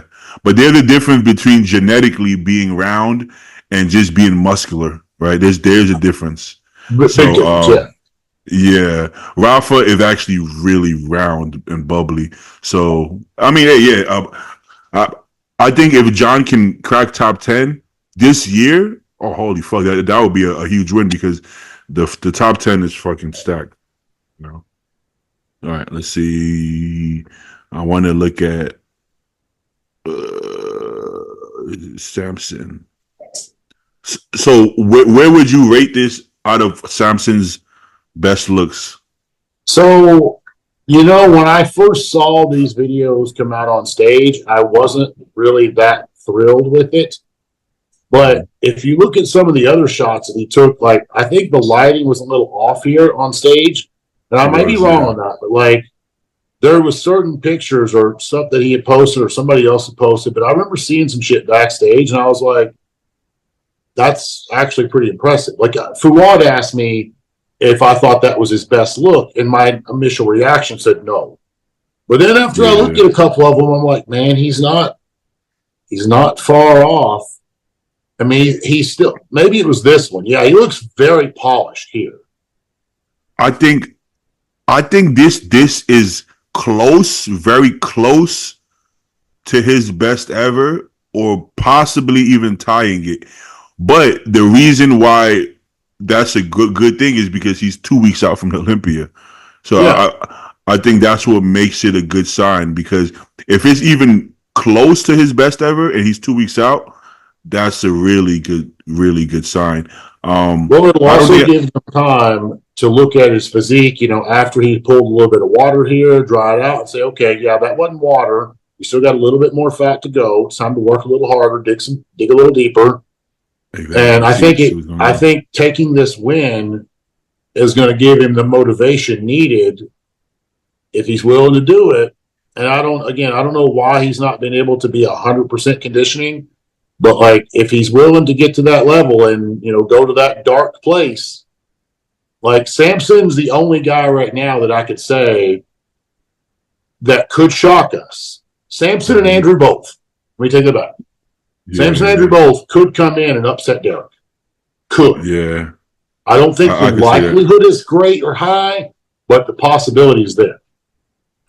Yeah, I mean, the video quality looks shit, but you can still see a lot of separation in his hams and even his glutes. So I think that's a good sign. I think that's a good sign. And his actual back double, his actual back seems to It's be bigger. pretty. Yeah, definitely. There was a That was time his where he was weakest point, like ironically, 100% tall guys usually struggle with the arms or the legs, but he's got both of those down. in He just had spades. to get a little bit more on his back. Yeah, I remember there was a time, the first Olympia where he got six, he almost looked like he didn't have good back genetics. It looked like his lats were just kind of weirdly shaped and high. And honestly, now I don't think it was a genetic thing. I think his lat it just wasn't developed, because now I think it looks impressive. If I'm being honest, his back double actually like looks good. You know, it's not like, oh, it's not that bad. It's It not actually looks glaring, good. no. Yeah, no, It's not I his think strongest pose, but this is what kind of hurts him though, and it sucks because this is out of his control. mhm. The fact that like his weakest pose is the back double and the back lat spread, and the fact that Derek and Hottie are Yeah. damn good on those two poses. Oh But the well, two how do you guys he's got to beat are their Samson's weaknesses is their strengths. So literally? that sucks. Well, the best back double in the business is Derek, and I believe the best last spread is Hottie. So literally, you split those poses, they have the best two back poses. Yeah, So that kind of it throws it. I think Samson's back last spread is pretty good, but yeah, not as good as Hottie's. And then the back Derek's back double, man. I mean, shit. I think it's top three in history at this point. I know history is a stretch, but I actually believe he has the top three, not backs, but back doubles from his taper to the thickness. I mean, I don't shit. think it I would think, beat Ronnie. I don't think it or would beat Dorian, and I don't think it would beat Phil. I don't think his back double would be better than Jay's. I don't think it's. you I wouldn't give him top three. I don't think it's better than Dexter's was. don't think so? No, I don't think he would be. I don't think he can handle Dexter in his prime. Oh, okay, okay. See, Um, in my head, I had Ronnie and Phil beating him, and that was it. you don't think Dorian's back double would be better than Derek's? I don't. I think his last spread. I think Dorian had a bigger back though, but the actual back double, I wasn't super impressed with Dorian's back double. His back last spread, I was though. But the way I he, just liked it because of the grainy ass detail that he had. Like he's got detail okay, that really no one else has or had. I could see that. But like he didn't have the arms in it, and he didn't have the taper, as the way Derek does. But I mean, I guess it depends what you're looking for, right? I think Ronnie had especially younger Ronnie had the best balance of thickness, width, and taper. Obviously, he got older and he maybe lost the taper. And then Phil was, I mean, it's just bubbly as fuck. It was just, insane. I don't know. But yeah, Jay had a lot of thickness, just not a lot of detail or taper. And then who else did you say? Dexter. Dexter had a lot of detail, but I feel like his lats were on the high side. Where you can how Derek gets really like low. His does That's the get only thing. low, but the reason I think Dexter can beat him on that back double is like the detail from like Dexter's back jumps out at you.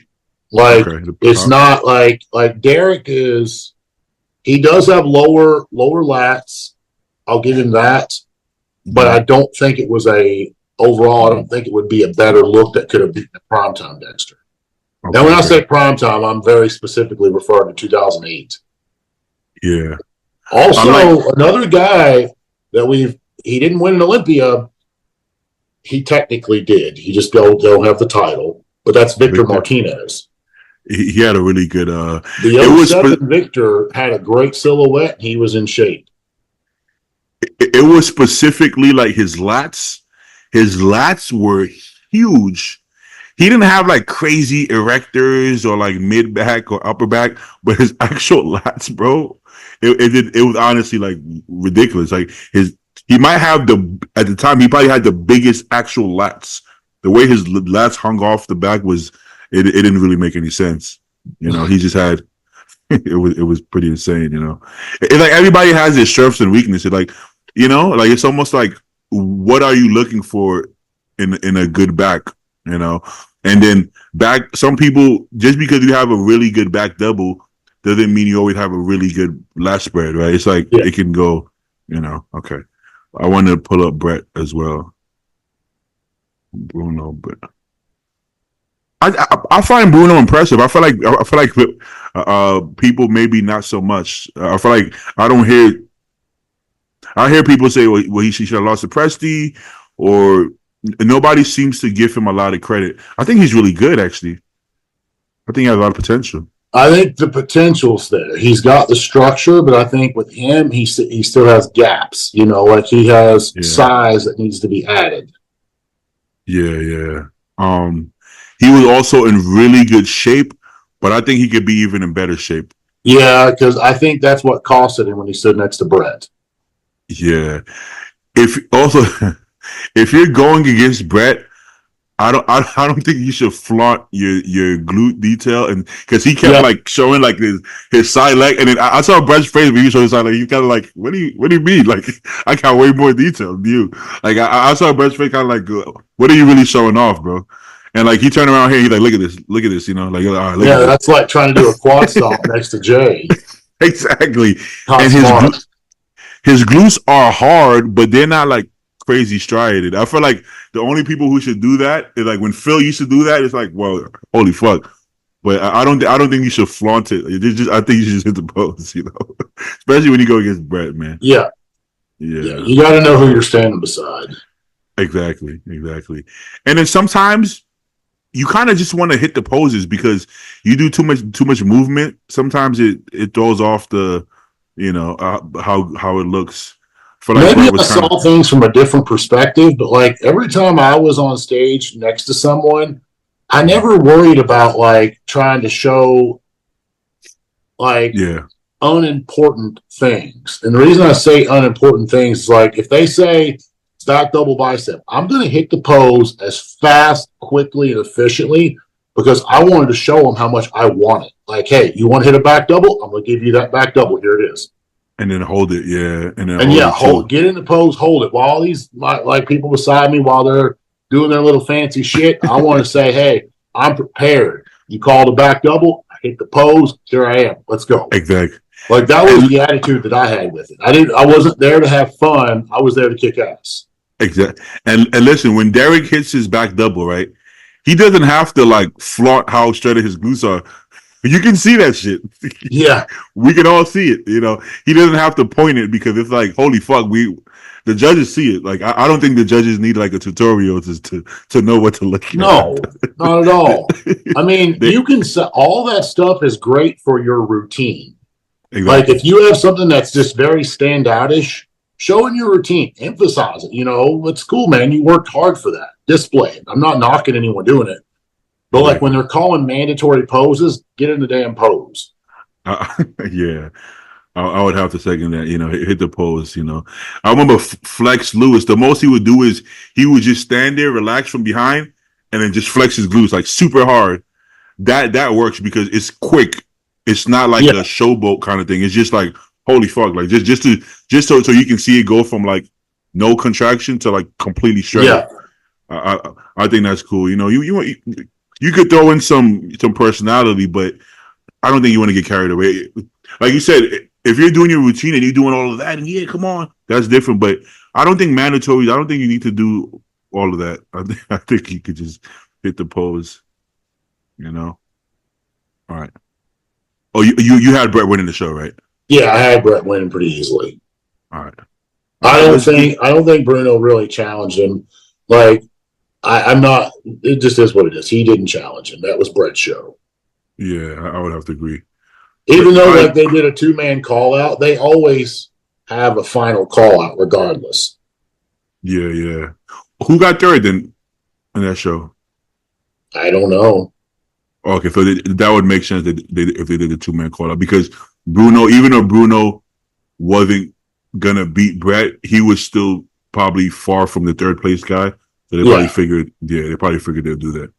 Well, they do that. Like this was actually came from Sandy's mouth.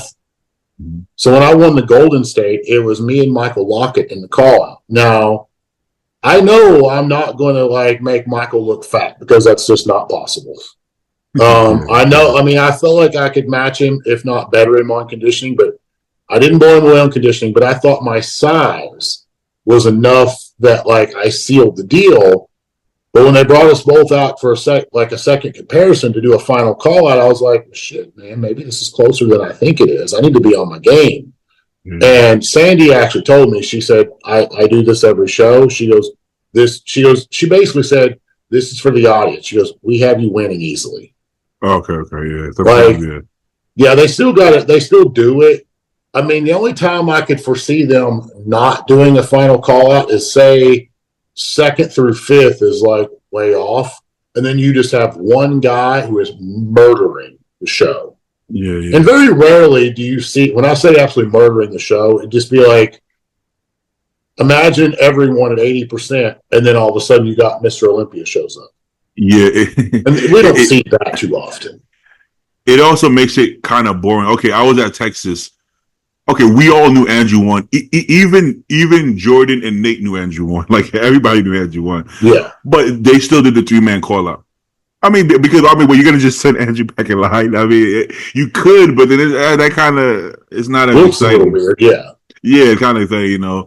But yeah, Andrew didn't look like he was bodybuilding. It looked like a different division. Yeah, the fuck. Yeah, he's. It's kind of crazy, man. I don't think I really understood how big he actually is. Me too. Until you see him next to other people, because he's very broad, very wide, and he's so fucking like he's tall. Like, yeah. That's why I think Andrew's always going to be the wild card. It's just going to depend on how good of conditioning and how good he can peak. Yeah. Because I realistically think Andrew could probably win the Olympia at 90%. So before seeing him in person, I don't know if I believe that. I think I was like, well, I don't know. Maybe he'll look lanky if he gets shredded. Maybe after seeing that, I'm like, yeah, he could win Olympia. And I'll go as far as say even this year is possible. I think it's very possible. If anyone, Samson and Andrew is the two guys I can say that could be wild cards and jokers that could come in and stir shit up. Exactly. Okay, like what you just said, 90%, right? Here's the thing. Jordan and Nate both out bodybuilded him. They had way better peaks and better condition. Yeah, and they were both harder. That's what I'm saying. And it still wasn't close. Think about neither that. One of those guys are exactly little either. No. Jordan, Jordan is, he actually has a big stature. Nate is filled in. So they both, one has a big structure, one is filled in. So next to any other show lineup, I mean, Jordan and Nate could have won the show, you know, but just standing next to him. And like I said, they were at 110%. They were like perfectly peaked. Andrew was realistically, I don't know, maybe 90%, and it still was that big of a difference. So he had a different set of tools to work with, to say the least. So yeah, his potential is pretty crazy. Literally, he's working with a different. It's like you have a knife, and the knife is sharpened and perfectly prepared, and then I have a gun. It's like it just doesn't matter. The gun doesn't have to be 100%, you know. So Yeah. he's like doing something else. It's a different kind of, you know. But let's do predictions. We want to do top six. Top 10 is a lot of people. I Okay, think we'll do six. top six. I'm gonna go, and I'm gonna call this in this particular order for right All now right. too. I All got right. Derek winning. I've got Hottie in second, which I think is those two are flip flopped with other people's opinions, but that's a pretty solid top two. Mm-hmm. I'm gonna go Samson in third, and I'm gonna go Andrew in fourth, See that? That makes sense. and I'm gonna put Martin in fifth. This is I where it had gets Nick in difficult. fifth, but since Nick's out, I'm gonna put Martin in fifth. I can see And that. then sixth, I'm probably gonna go Bonnick. Oh, I didn't see that coming. Who I did mean, who did, I mean, I think he can beat Hunter. I think he can beat Tonio's not doing it. Um, no. I think he'll beat John. He'll beat Raph. Should beat Raph. Nathan can't make it. So, Yeah. I mean, who else? Who do you think can beat Bonnick? Who else? Yeah, who would be able to beat Barnick and LA? That's a good question. I I would say Hunter can, De La Rosa's but not going to will beat he? him. Mo I don't. Foda's not going to beat him. No, I don't.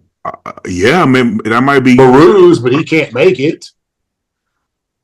I think I think Hunter can, but can and will. Now he's gonna have to nail it because Bonac is peeled, And he's especially this hungry. year. He wants that redemption. Exactly. I think Bonac's always been peeled, but I think he's actually more peeled now. He's not as round, but I think he's actually more peeled now Yeah, I than he think was. as he's aged over the last 7 to 10 years, Mm-hmm. like he's starting to lose that big pop, that wow factor. But he's in shape and he's got size. I don't see him going. If he's not sixth, I don't see him getting less than eighth. Yeah. Okay. Because Like the only two people who can beat him would be Rafa and Hunter. that would be the two that I think could potentially slide in there. But that condition of Rafa, man, if you stand next to Bonac, that's good. It's going to So okay, expose him. that's what I'm saying. Like after the Arnold, I probably would have thought Rafa would be in that spot. But seeing Hunter and Rafa, just the consistency. Hunter's not super consistent, and then Rafa isn't super hard. So He's also not consistent either because no, just because he had a good placing at the Arnold, look at the past. That that's ain't true. normal for him. No, he goes up and down. He goes up and down. So I wasn't even thinking of Bonac in that place, but you might be onto something. You might be on something because if you're a betting man, Bonac's not gonna be slightly off. No, no, You he's know, going to be in shape, but he's working with I can't remember that boss, guy's name, the boss of Outlaws. I don't know his name. Stefan or Stefan. Stefan, yes. Yeah, So, yeah. and the guy, when I think boss of Outlaws is kind of a weird name. Like, come on. It's strange. It's But very strange. I thought, okay, this dude's literally just posting this shit to try to get some attention. But he's proved himself that he knows what the hell he's doing.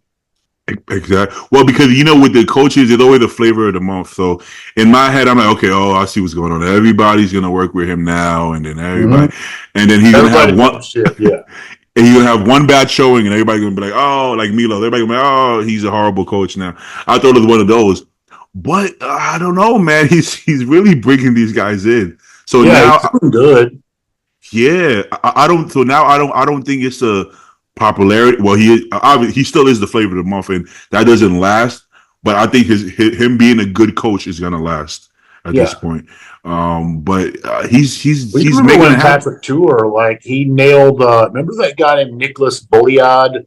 Yeah, I remember. He got Nick, and then all of a sudden Patrick became like the next Mr. Olympia coach, and like it kind of fizzled down. But he's also proved himself that like I could name like 20 guys that Patrick's nailed. But we got Keon now, and nobody's been able to get Keon right until he got with Patrick. See, with coaches, I don't know if many coaches, I don't know if you could actually be a better coach. Like, all of you coaches have similar knowledge, similar experience. It's just a fit. I think it's a fit thing. It's a fit thing, and also it comes down to another factor is if that athlete's head is on right when you're with him. So, like, for example, I won't name this guy's name, not that I can guarantee there's not a single person watching this podcast would actually be able to recognize him, but I'm not going to name his name because if you Google him, he is associated with a lot of high-end people. Okay. But anyways, so I worked with him, and I knew within 2 weeks this guy is not following. Like, he's not doing what I tell him to do. Now, he'll post videos of him doing the cardio. He legitimately did 2 hours a day on a stepper. He didn't. Now, just because you do that type of work doesn't mean that you can screw up your diet. And I asked him multiple times, have you had anything off plan? Nope. His training partner ratted on it. His own training partner, who I coached as well, and he goes, hey, I just want to let you know, I called him out on this, and he said it's not a big deal, and he said it's not cheating because it's protein. Dude was eating 1 kilo, which is 2.2 pounds of yogurt per day. Holy shit. He's using it, so obviously you get the idea. He's not an American. He has a Muslim culture because they like they put their meat in yogurt and shit, which to me is fucking gross. But hey, if it makes you happy, do it. But only when you're allowed to do it. And he was eating a 2.2 pound tub of yogurt per day. And I mean, realistically, the guy's getting like probably 200 plus grams of protein that he don't even need per day. Now, that's just what he admitted to with his training partner that I know about. Now, fast forward, the reason I said it matters whether the person's head's on right, he did a show this year. Like, when I worked with him, I was incredibly disappointed in his work ethic. I was disappointed in what he was giving me in return. And I kind of vocalized that too. Like, I was like, dude, you have more potential. I said, you're not trying hard enough. Mm-hmm. I think he thought I was coming down hard on him, which we still chit chat from time to time. And I was coming down hard on him because the guy is pro potential, but he's never going to see that. However, this year, he actually showed up pretty damn hard. He won his class at a pro qualifier, but he didn't get the pro card. Like, he's there. And I knew that's the type of potential that I could see 5 years ago when I worked with him. I know what you mean. And I couldn't get his head on right. So the thing is his new coach, and I'll tell you who it is off the air, but is his new coach better than me? I don't think so, because he wasn't listening to me. Like, so it's irrelevant. He wasn't trying hard enough. He wasn't giving me effort. So it's like, you got to take that into consideration as well when it comes to comparing how this athlete did with this coach versus the next coach. Is like, were they true? Like, I'll give you a good one here. We'll talk about AJ. So like Cement Factory, I'm going to talk about AJ and Hassan, of how they you said they, like, people click well together. I think the reason they click well together is AJ is known to do what? The big, huge refeeds, right? Yeah, that's like one of his things. So if you have an athlete, and I'm just going to call a spade, there is absolutely nobody on this planet can tell me that Hassan follows a diet 7 days a week. He does not. I think the dude cheats during peak week. That being said, if you have someone, like, if you know for a fact, hey, if I suck it up, I do this cardio, I follow my diet, I'm in shape, my coach is impressed, he's probably going to give me a huge refeed with a dessert on Friday when I check in. I think because he knew that up here, that motivated him to stick to it. Therefore, he saw the results, and he's getting his refeeds, and he's doing it the right way. And we saw Hassan that we always wanted to see. Like, I don't think he was 100%, but he was good enough to make it to the Olympia and good enough to win a pro show. That dude should have already won 15 pro shows by now. Yeah, But yeah, he yeah. can't keep his shit together. Yeah. So those are two important factors. When Keon was working with other coaches, he wasn't in the by his own admittance. He said to the point that he said he was even suicidal at one point. Remember, like he wasn't in a good headspace. So you take that. I mean, Patrick is a really good coach, but also Patrick got him at a time where he was coming around. There was a time he said he was going to be retired before 30. Remember? Oh He yeah, just wasn't. He mentally he just wasn't ready to be Mr. Olympia. He just wasn't, and and now he is. that's the thing, man. That was my whole point. Is like if you're not mentally ready to take it to the next level, doesn't matter what coach you have. Like you can work with the lowest level coach or the highest level coach, but the result will be the same. Exactly. I think his fiance had more to do with it than any coaching situation. It seemed like since he got with her, his mind has been super. She seems very, very like I've a seen the very. videos they've put out. Like she's pushing him in the gym, and I can imagine if she's pushing him in the gym, she's probably watching, like micromanaging everything he does at the house just to make sure. Because I mean, if I was her, I would want to see my man be Mr. Olympia. Like if my girl is like second, third, fourth, fifth in the Olympia, You're the and man. I can play my part into making her number one, I'm going to do everything I can to make that happen. So it 100%. seems like you said, because they got together, they make a great team. The two of them, her keeping him Exactly. grounded mentally. Yeah, because if you're not dating the right person, they could actually do the opposite and take you away from your focus. If they're creating anxiety and stress, and putting you in a terminal state, that's going to make you look worse. Whether through stress or cortisol, or whether you just break down and eat. Exactly, so yeah, so I think that was it for him. That was the key, and then along with Patrick, it's just been uphill from there. But you can tell before he won the Olympia last year, you knew that he was going to be his best. Just the way he was talking, the way he was presenting himself, the way he was conducting himself, it was a different person, Yeah. So, and it showed on stage, and it's showing even more this year. He looks even better. He Yeah. looks even better. So he's ready to be that guy. I think he's going to retain it again. I think so too. Now, Sean is incredible, man. Sean is as good as it gets, literally as good as it gets, as far as sheer bodybuilding. But like we just said with Andrew, you're going against a different beast when somebody genetically is born a different human being, and he's locked in. He's just as locked in as you now. Mm-hmm. So what's going to cost Sean. Like, I think Sean has put in more time and more effort than Keon. But when Keon's putting in effort, those genetics are going to take him. He's just a prettier bodybuilder to look at. What are you going to do? And now I know what Sean's doing, and this is exactly what he should be doing. Sean is going to continue to show up being hard and grainy and nasty, and he's going to have to hope and bank that the other guys are slipping. And if they do slip, he'll be there to take the title from them. And listen, it can happen. Hey, is one bad piece of chicken breast, one stomach ache away. A little bit of food poisoning can be the difference in first and fifth place. Exactly. Sometimes your body just like fights back. Literally, anything. I was watching. I think it was last year, or the year before. Bump said with Hani, he woke up one day and his body wasn't looking right, and they were like, "What the fuck happened?" I don't know.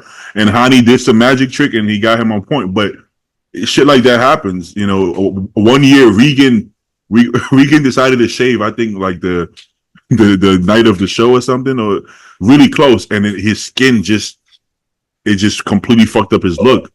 And some people, you got sensitive skin. You should probably shave.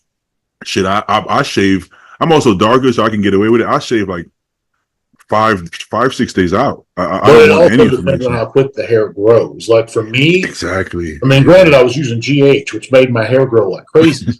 So mine, if I didn't shave, like but my skin was very receptive to the tan. Okay. So Okay. I could shave about 6 to 8 hours before getting tanned, and I was good. Oh, yeah, that could be risky for some people. For some But people, what it do you? absolutely could. But it's like, if your hair grows back that fast? What are you gonna do? You're not gonna be hairy on stage, It you know. sucks. Well, it's not even about being hairy. It's, you're not going to see the hair, but you can see like the pores. Like you can see it. Like it almost looks like somebody micro needled your whole body.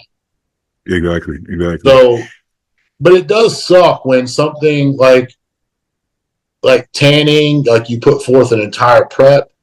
Like I had it in my head. Like this past weekend, man, I got so livid at a tanning company in your area. Well, sorry, not your area, but it's in California. But they're in Southern California too. I'm not gonna throw them under the bus at the moment because they. I was going to make a long ranted video and I was going to pin it to my page and ask all my followers to share this because one of my guys that I had compete. I won't get into any more details of that because I'm not trying to get him in any trouble here. But this was a hard prep for him. It was his first competition ever. It was very difficult, and I'll admit this, and he'll tell you the same if you talk to him. We were supposed to do a show like 8 weeks ago, and I underestimated. We dieted like 16 to 18 weeks already, and I said, "Hey, man, like if you really want to do it, we can do it." I said, "But you're not 100%. I'll take blame for that." But we did lose consistently 2 to 3 pounds a week. He just had a lot, like the way his body fat was distributed, he had more body fat than I thought. I've never met him in person, never seen him in person.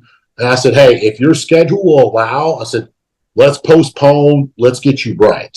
I ended up bringing him down like 15 more pounds. And was he 100%? No, but it was good enough for him to take an overall. There's that. However, I was so fucking angry the night before the show because he sends me his check-in and I said, "Hey, I just want to see how your tan looks." It didn't even look like he tanned after the tanning. No. It was so light, and they told him that they didn't have time, that they were busy with other competitors. I'm like, what do you mean you don't have time? Like you took his money and you're not performing your services. And I told him, I was like, "This is unacceptable, man." I said, "This is not on you. This is not on me."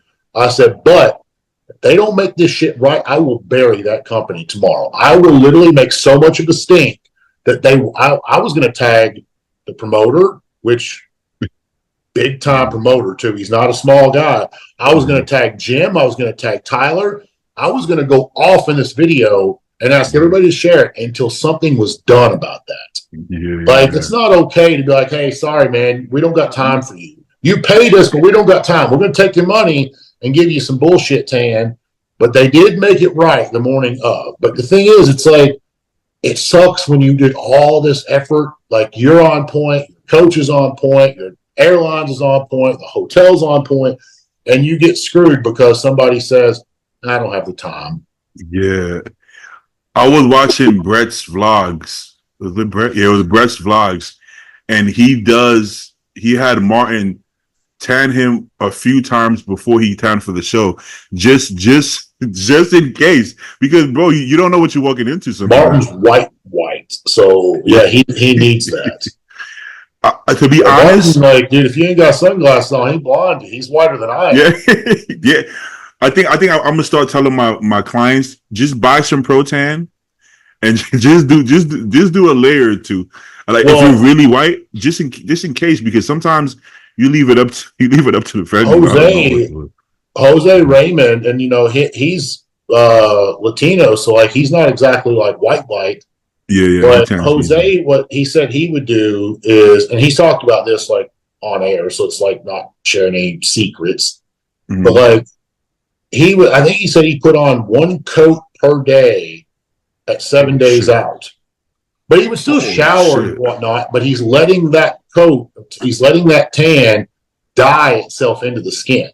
That'll work. That'll so work. If you think about like when you do your tan at 1 day out, what's happening is you're essentially adding 1 or 2 layers of skin with this tan because you're not supposed to shower, right? Basically, Jose is getting himself to that level of darkness, and then he showered any of the excess off, and I think that gave him more of a pop. I I think think that so. gave his skin the tone and the texture a little bit more detail versus like I said, if they put a thick, huge layer of tan on, you are going to lose those fine-tuned, crispy details. Like You're right. certain striations, like tricep striations, the delt striations may not be as prominent. Pec striations may not be as deep. Like the line from your quads and hamstrings might not be as deep, especially if they sprayed you the morning of. Yeah. I think that happened to Bruno. Bruno, I don't know if you noticed, but it's hard to notice, but he has a huge piece on his shoulder, all the way like a sleeve into his chest, I That believe. too. I think he put like extra tan or something on that side because that side looks blurry. But I don't think it's because of the tattoos. I think whatever he's trying to cover up. At that point, I don't think you should try to cover up the tattoos. No, we live in a society now where tattoos are accepted.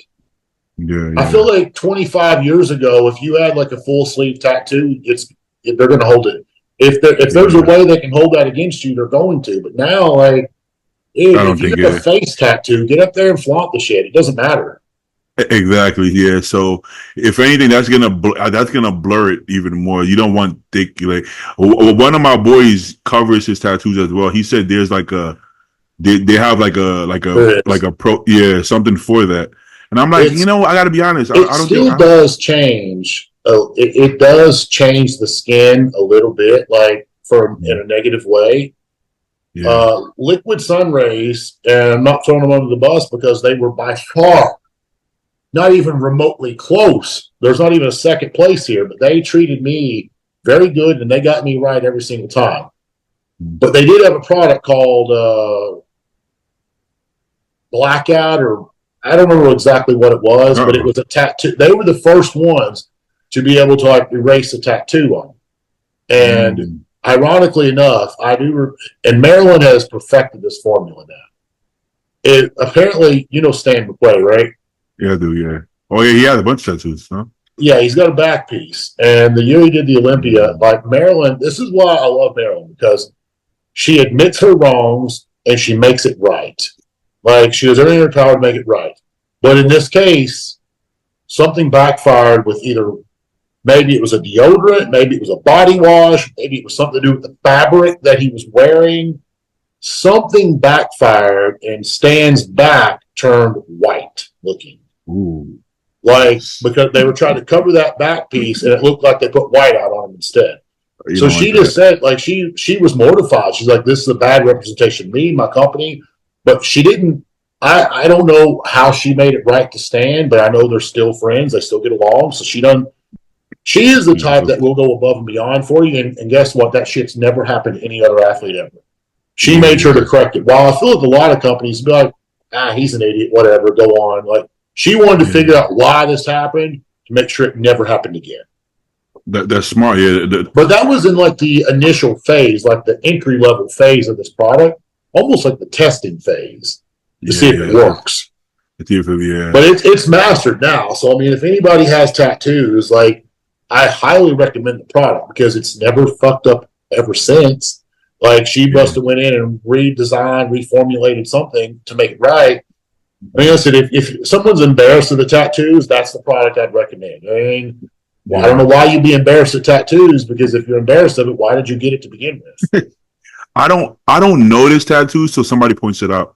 When once somebody put like Bruno, I didn't even notice he had tattoos. I And didn't notice it. yeah, somebody said what I just said, and then all of a sudden I'm like, oh yeah, I do notice that, but Yeah, you don't really know with the oil and the lights, you can see the muscle through the tattoos. yeah. Bonak is dark, but he has thick tribals, and when you focus on it, you see it. But if you're just looking at him, you're not gonna notice I that. wouldn't know. I know he's got tattoos, but like you said, if I didn't actually look at them and look for them, I wouldn't see it. Yeah. To be honest, even Paul, when I focus on it, I see it. But usually, I forget he has tattoos. I mean, it blends in at When some he's point. on stage, that you can't really tell it. It's I not don't really. distracting from his physique. No, The only I don't know. areas for a lot of guys that, in my opinion, that can be an issue is you Back and won't see quads. the deep striations in the chest, but the quads. Yeah, when Yeah, you don't do tattoo that. the quad, you can lose a lot of fine tuned detail in the quad. Don't, the Trent twins did that, and Yeah, it's not good. which Back to depend like Tonio's tattoos, they're like small I had no pieces, idea and he had so many. yeah, No he's covered in clue. tattoos. Well, that's another trick. If you're completely smothered in tattoos, it just looks like one. Blends in. Exactly, you know. I But had like if no you idea he have, had that many tattoos. but if you have like one back piece in the middle of your back and it's thick, Tony's tattoos they're like hollow. He's not coloring them in. Yes. So honestly, I don't notice anything at all. But if it's like a big bird and it's like completely black ink, oh no, that's not gonna it's not gonna Yeah. work well. It's not gonna do well. So avoid that. But one of those things. But let me let you go. Well, we've been on for a while now. I think longer About than I two planned. hours. But yeah, yeah. So I'm gonna let you go. Buy more ammo for the Yeah, I'm hurricane. good on everything now. It's time to Okay, just sit back and chill. and relax. Yeah. Let this So happen, whatever happens. you're gonna still have your. Hopefully, you're gonna still have your power, right? Do you have like a backup or anything? I've got a generator, and Okay. there is 100% chance we're going to lose power. Shit. So if you don't have a generator, you fucked. Yeah, yeah. Oh man. Now See. the thing is, I don't know if it'll be, dude. Like, what was it? Hurricane Matthew in 2016. That was my first year in Florida, and that one was catastrophic to the area that it landed in, and I lost power for a couple of hours. Wasn't that big of a deal. So I'm hoping that's the case here. Like they're all it takes is one damn tree to fall on a main power line That's and the it. whole city's wiped out. But the good thing is it'll pick back up pretty quickly if it's one or two falls. So I'm hoping no more than 24 hours, but I have a generator and 30 gallons of gas. Good. Good. I'm starting to. Uh have second thoughts about moving down south, man. I'm hearing weed isn't legal now in Texas. I'm like, oh, I didn't know that. And then with these hurricanes, they make me nervous, man. So The thing with the maybe hurricane, man, if you move to Texas, Texas can get bombed with them too. And I have a feeling Texas yeah. might take one as well. So I'm getting maybe Vegas is starting to sound better, man. I don't know about down south, man. Yeah, Uh, I feel like the safest place is Denver, Colorado. Any oh shit yeah. ever happens in Denver. Yeah, my sister and her family used to live in Denver, Colorado. It's just not bad. They had some hardcore gyms. It was just really, I guess, being used to the city. I don't like being around people, but it was really quiet to me. Just being from New York and L.A., it Yeah. seemed quiet. So I probably wouldn't mind it nowadays, though. I'm not doing anything. All right, Justin. I'll talk to you. Talk to you All soon, right, brother. man. I'll talk Yes, to you sir. soon.